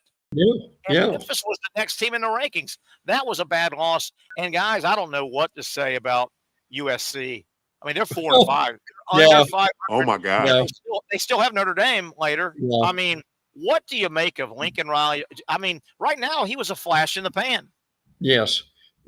Well, look, he made the statement in the press conference. Well, I really don't know what to say because I rarely ever lose, and I'm sure some of the media were snickering in the back because I mean Riley is basically like 500 maybe in his last several games. It's unreal. You've got some notes. He wasn't lying.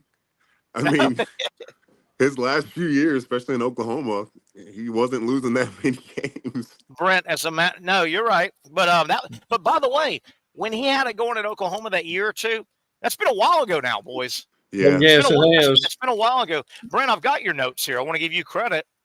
Here's some of Brent's notes. Major programs and what they've become. USC, they are 6 of their last 10 games. They've won 6 of the 6 and 10 in their last 16. Yeah. Auburn is 5-13 their last 18 FBS games. Florida is 3-9 in their last 12 freaking games. Florida State is 2-9 in their last 11 games. That is hard to believe. Those are big boy programs. They are. Beard, Patric Young, that's unbelievable. Truly is. Do we still believe that those teams next year can bounce back? Man, with the transfer portal, we haven't had enough time to experience the transfer portal to, kind of say what that if people can't consistently turn over a winning roster each year. Yeah, you're right. I'll tell you one thing. I'm going to go ahead and say Florida will be in the coaching search right now this year, but next year of the other teams, if they don't turn it around, Southern Cal will be looking for a coach. Auburn will be looking for a coach, and FSU will be looking for a coach. I think Florida already hasn't Beamer saved his job this year? Oh my God, Brent Beard has. I mean, I think Shane Beamer and Brent, you have a note here. Shane Beamer has the same amount of top 10 wins while head coach of South Carolina, 3, as James Franklin has at Penn State in 14 more opportunities. Oh, my gosh. In 14 more opportunities. Yes. What is that? What about that? Yeah, that's really unbelievable when you think about it. Let me ask both of you something. Again. Yeah. Oh yeah. Oh yeah. No. Yeah. There's no doubt about that. Now, look. I'm curious if y'all heard the same thing or different. I still think they decide on Napier at the end of the year, but I'll say this: I've heard more over this weekend, and this is some media people, that he may actually be back next year. How about that? That they have done enough and they're competitive enough. And look, this is one thing you got to say, and you guys probably already discussed this, so I'll be brief about it. But they are competitive. They have not given up. I give them credit. And I can tell you right now, guys. Would it be going out too much on a limb? If Lagway plays that game, could Florida have won? I think they had a really good shot. They really could have. Shot. Really good shot. Well, he would have had to have, one or two big throws. Yeah, big throws. One or two more big ones. He was only like 4 of 10. He had the touchdown pass. Yeah. Here were his numbers. If I remember, at one point, he had 47 yards passing on 2 completions, 1 for 43 in the touchdown and 1 for 4. So it wasn't like he was lighting it up, but every time they broke the huddle, Florida felt like they had a chance to make a play. They weren't 3 and out every series. Yeah, and that does something to your team. It really does. You know who we didn't talk about or think about this weekend? Who's that? Colorado. Yeah, they're quietly winning games. They are. Their schedule, and we probably jumped on the bandwagon of saying, "Oh, can't wait to see them in the Big 12." They only had the only ranked Big 12 game that I think they had was Kansas State. Wow. Like the rest of their schedule is, I'm not gonna say it's easy because we just saw that Texas Tech had a surprising win, but they have a chance to finish this season with 2 losses. They're back in the polls as why well. that is? I think why that is, and Brent, we've kicked this around a couple of times. The one drawback with these expanded conferences right now, because they're all not going into divisions. The one drawback is there's so many teams in each conference now. You miss a lot of the teams. Well, so you do. You can miss a lot of the good. If you're lucky, you miss a lot of the good teams. Guys, I'll leave it at this. We'll get y'all out of here, and we'll talk some Iceman hockey in a little bit. One interesting thing, I think, Brent, and it really started this weekend, the conference races now are starting to really weed themselves out. You're starting to be able to see now, okay, in the ACC, it's going to be this, or this team. Yeah. In the SEC, particularly after LSU, Alabama, and Ole Miss, Georgia, don't you see that, Brent? The conference races to who will play in the championship games are starting to weed themselves out, right? Well, and you will see some of that this weekend with LSU and Alabama, and Georgia and Ole Miss. Now, Georgia plays Tennessee next week, so that is going to be a defining game. As a matter of fact, in 8 games, Tennessee's not allowed anyone over 20 points. Interesting. I don't know what to make of Tennessee. I just don't know what to make of them. Yeah. I tell you what, this Dylan Sampson is incredible running back. Nice he leads the SEC. Now, Terry, I'll say this real quick. I think Mike Norvelle comes back next year. Yeah, I do. I think so. I do too. That does too. Yeah. I know there's been some question about that, but look, what they did last year, he's got too much equity. But all 3 of us know what a fall from grace, though, man. Still, I think somebody puts an electric blanket in his chair. But I think he's got a little bit of hot seat. But I think he's definitely back. Yeah. All right, guys. Brent Beard, go find some power. Patrick Young, go start heading toward the arena, and I'll meet you down there for some college basketball in a couple hours. Sounds like a plan. Sounds like a good plan. Let's take a break. When we come back, ice hockey. We're going to talk some ice hockey with the Icemen. Alex Reed will visit with us, and we'll set up the Icemen. Really, their season is really getting going now. It was a little choppy at the beginning because of Florida-Georgia week, which is always here. But we'll talk some Icemen hockey. We'll start setting the season. And I know you're looking for something to do. You may have family in town coming up. The holidays are upon us. The Icemen will be an option all holiday season. We'll talk about that and a whole lot more. Wrapping things up on a Monday, the Young and Norvelle Show coming to you from Icebreakers Bar and Grill.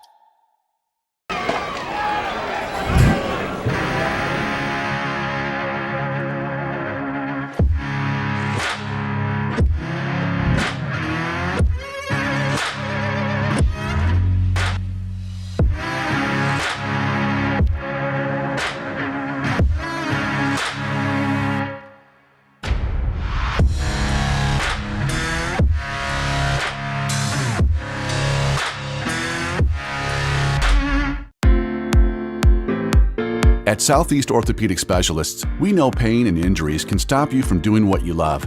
This is why our board-certified orthopedic specialists offer the latest in both non-surgical and surgical treatment options and create a treatment plan tailored to your unique lifestyle and goals.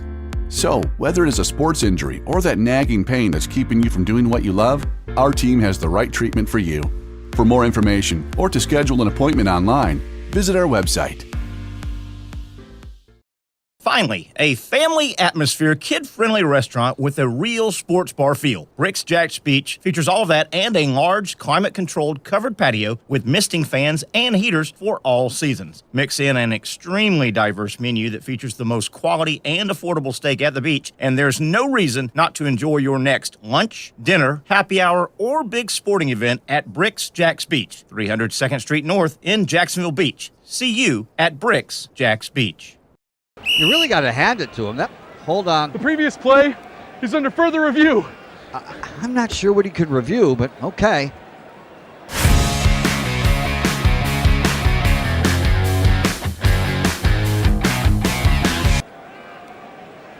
Sure has been a while. Dine in at Hurricane Grill and Wings for the football season. Well, there he is. Oh, what is that? The Action Sports Jax 24/7 network is streaming. I'm Stuart Weber, and I'm here to teach you a nice three-step process on how you can watch all your favorite programming from the Brent and Austin Show every weekday 10 a.m. to 1 p.m.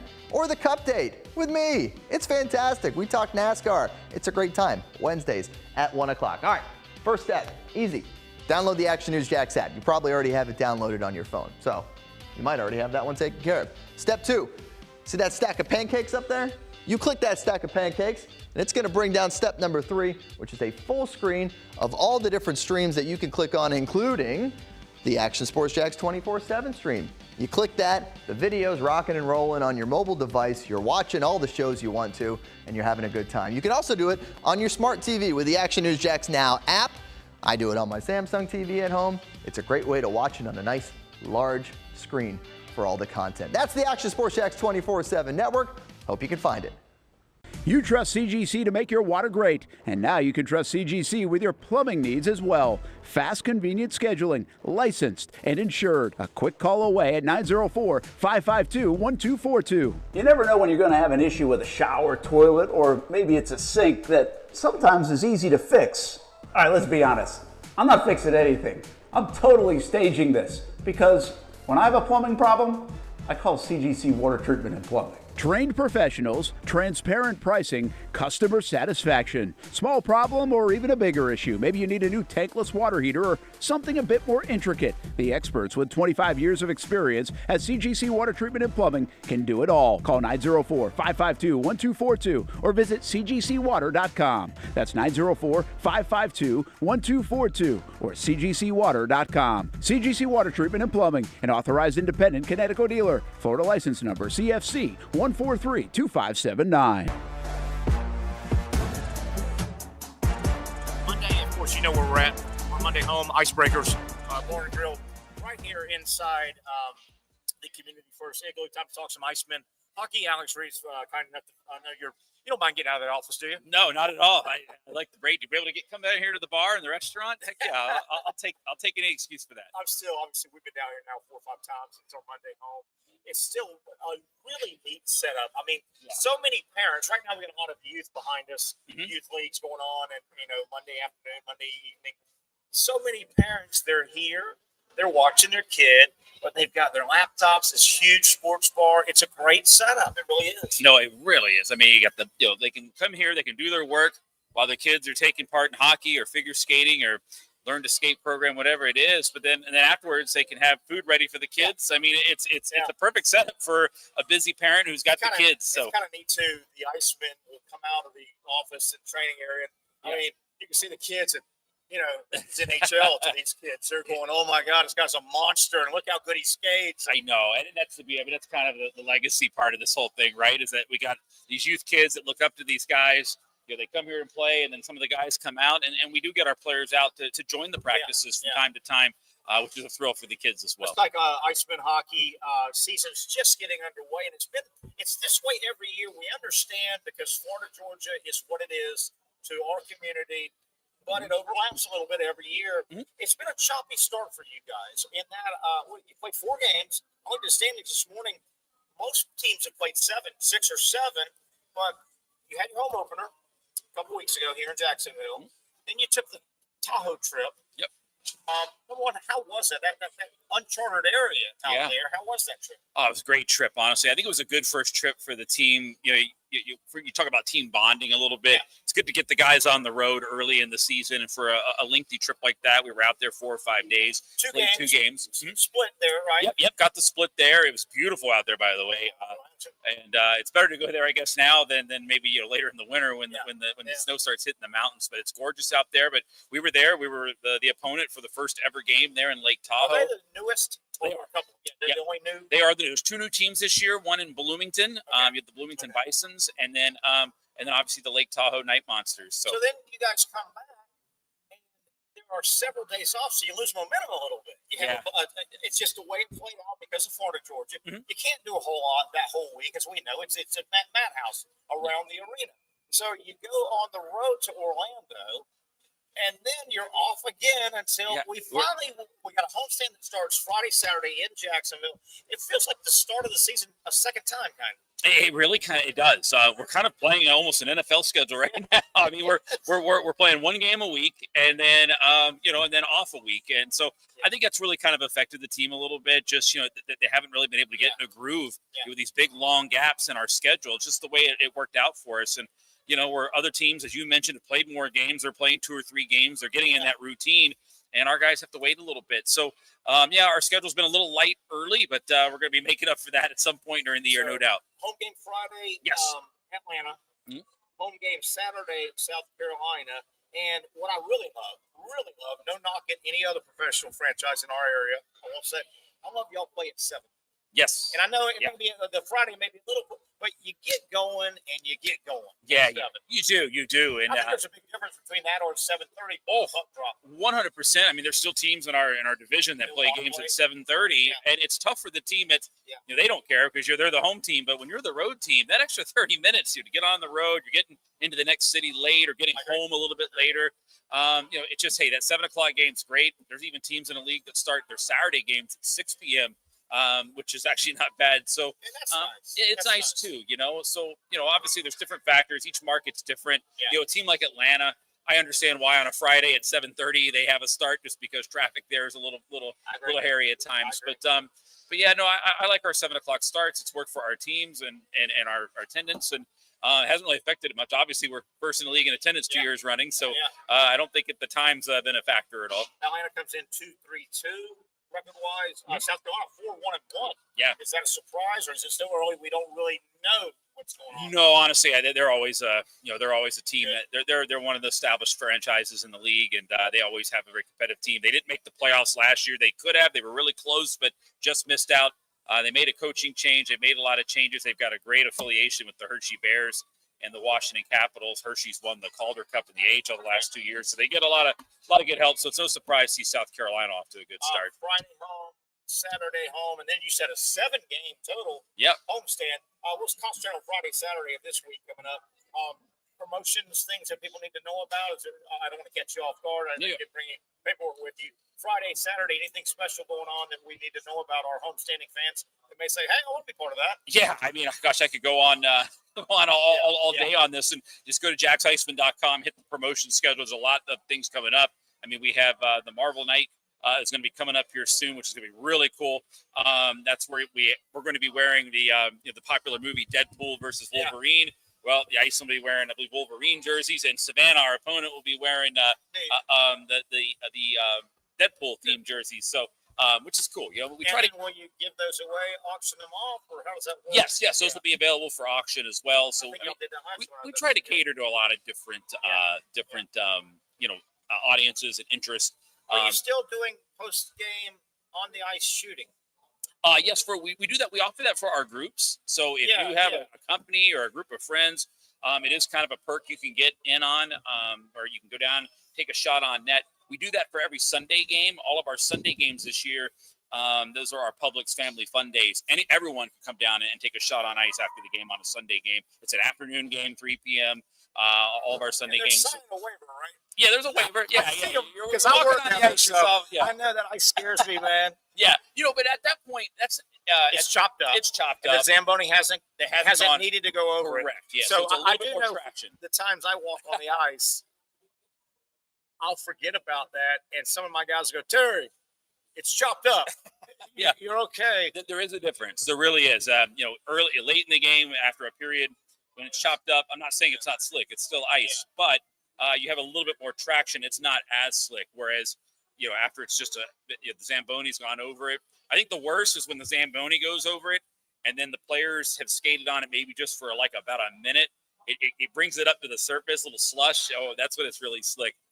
Actually, I actually fell in a team photo many years ago. Fell down and dislocated my pinky on team photo day because of that little bit of a scratch. But it can happen. Every coworker I have when I work Iceman games, and I'm talking the veterans that have opened the building. Yeah, they go, "You're going to fall, and you're going to fall in front of a crowd." Yeah, that's right.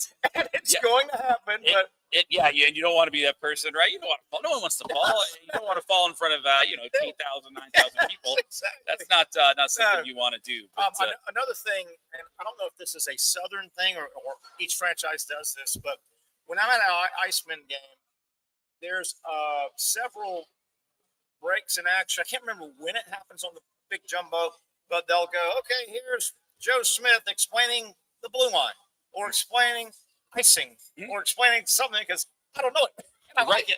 Yeah, no, we have some of those Hockey 101 segments, just to teach people the little finer points of the game. And a lot of fans are very casual fans. Yeah. But they also may want to learn what does the blue lines mean and that red line and stuff like that. So all of that, we want to offer that type of education and just throwing those little clips on the board, having someone, who plays the game explain it to you is kind of a cool way to do it. Is Harley Johnson still our play-by-play guy? He is, yep. Yeah, Harley's been doing a lot. He got in radio a long time ago. And he loves his hockey. Oh, he is. He's a fantastic broadcaster too, and does a good job. And I go way back with him. He's great. He's been here since day one. He's the original voice, and I did it. I did the road games with when I got here in 2019. Yeah. Yeah. It just kind of my roles kind of shifted with the team. I've been doing play-by-play for about 16 years until this year. I'm kind of now on the hockey operations side. And still doing the communication stuff, but also hockey. On the road when Iceman go on the road? So now we have a new broadcaster, young man. Named Noah Epstein. We do our own. We do. We don't pipe in there. Correct. No, they provide the video feed and a place for us to set up, but we have our own audio. And is there viewing here? Yeah, we have game watching parties. Yeah, all the road games are available to watch here at Icebreakers at the Igloo. So if you want to come watch the game, this is a great spot. You got all the TVs. And you don't need to register or anything. You just park and come in. You just park and come in. For road games. And Iceman road game. It's a good, friendly hangout for road games. It absolutely is. 100%. That must come in really good on playoff road games. It does. It's packed here for the playoffs because we really push it. But yeah, you can come watch every road game here. And that's great. That's a great thing. Jim, they got the restaurant here. They got great food. Evans, the chef back there, does an amazing job. So we got good food, good drinks, and a good place to watch a game. And you can do it with your fellow fans. A couple minutes left. Give me some scoop. And maybe we got 72 games and a bunch of Mondays. Maybe Arlie will come over here. I'd love to get him on. Drag him out. Do we know for a fact, did he have any hockey game when he was a kid? Or no, was he any good? Or is he talking a good game? Or do we know if he had any game? When he was young on the ice. No, I don't think so. Arlie wasn't. I don't think. I'm hoping you say no. He's good at calling the game, but I don't think he's. But I bet you he's a player. He would tell you that. He'll probably tell you, the fish was this big. Yeah, as old as he's got. Yeah. He's a great player. Yeah, exactly. Yeah, he'll tell you those fishtails and all that. I used to be a real big impact player, but he's not the tallest guy, biggest guy, so he's gonna kill me for that. By the way, Gretzky wasn't the biggest guy, right? Hey, it's not what do they say? Not the size of the dog in the fight, but size of the fight in the dog. Yeah, that was his best week. Yeah, exactly. Oh, that's true. That is. So you're busy Friday and Saturday. Yeah, Friday and Saturday. Appreciate your time. I know it's exciting. We've had one home game. That seemed like so long ago. It does. We're ready to get back home. Now, right? Yeah, we're ready to get back to home. And also, too, real quick, Jim Furyk, we're going to be inducting him into the Zoyer Sports Jacksonville Hall of Fame will unveil his bobblehead, and fans can get a mini bobblehead if they come for Friday's game. So And you got that's to going to be hit some cool. shots off the ice. We should, yeah. I mean, a lot of people. Hey, golf spikes. You get the old school spikes. That'll help him stand up. Yeah, no doubt. You know? Yeah, we'll take good care of him, but it's going to be cool. It's going to be a fun time. Thanks, Alex. Appreciate it, buddy. Thanks, Terry. Thanks for everything. Yeah, thank you so much. That'll just about wrap things up here on a Monday. Again, we've had some equipment issues. We're kind of doing this a little waiting on a power cord to be delivered. And come on, Amazon. We hope you can come through. That'll wrap it up. That'll just about get us done. Don't forget now, basketball tonight. If you're out and about, I know it's crazy. College basketball starts tonight. It started all over the country. 300 games. Florida is down in the arena with South Florida, Georgia, FSU. Everybody's going on. College basketball overlapping. It never ends. We'll get out of here with that. Remember, tomorrow we are in Mandarin. If you want to know where we're at, our show rundowns, we put all of our locations. Tomorrow, Mandarin. Wednesday, Twin Peaks. Thursday, Sliders. And, of course, Friday at Bricks. 2 separate stops at the beach. That'll wrap it up. I want to thank everybody who made it possible, including our producer, Casey Kirk. So we'll do it again tomorrow, 4 till 6. Beautiful shot. Wow, that's a good-looking shot. Got to get those rain clouds out of there. But we're heading down to watch some basketball down at the arena. We'll talk tomorrow on the Young Norvelle Show at 4 o'clock. Have a great evening, everybody.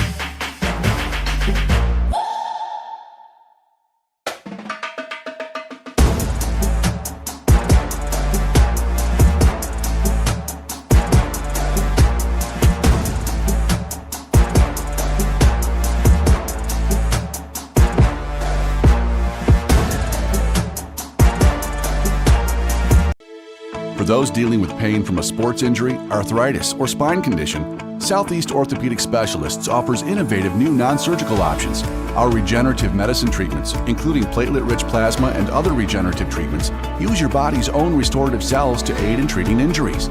These procedures are performed in our offices and typically require minimal downtime. If you want to get back to doing what you love, our regenerative treatment options may be right for you. For more information or to schedule an appointment online, visit our website.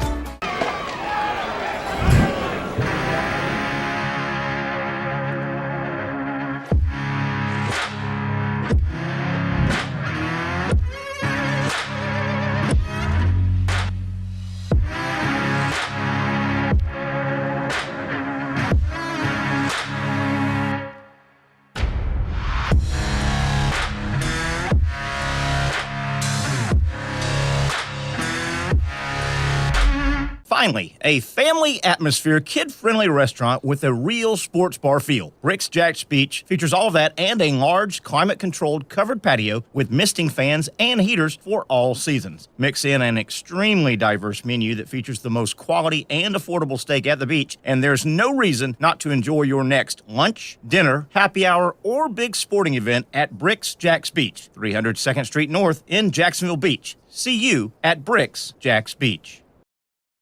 You really got to hand it to him. Hold on. The previous play is under further review. I'm not sure what he could review, but okay.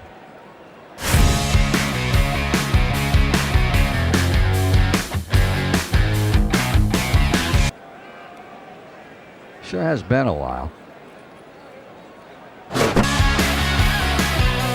Dine in at Hurricane Grill and Wings for the football season.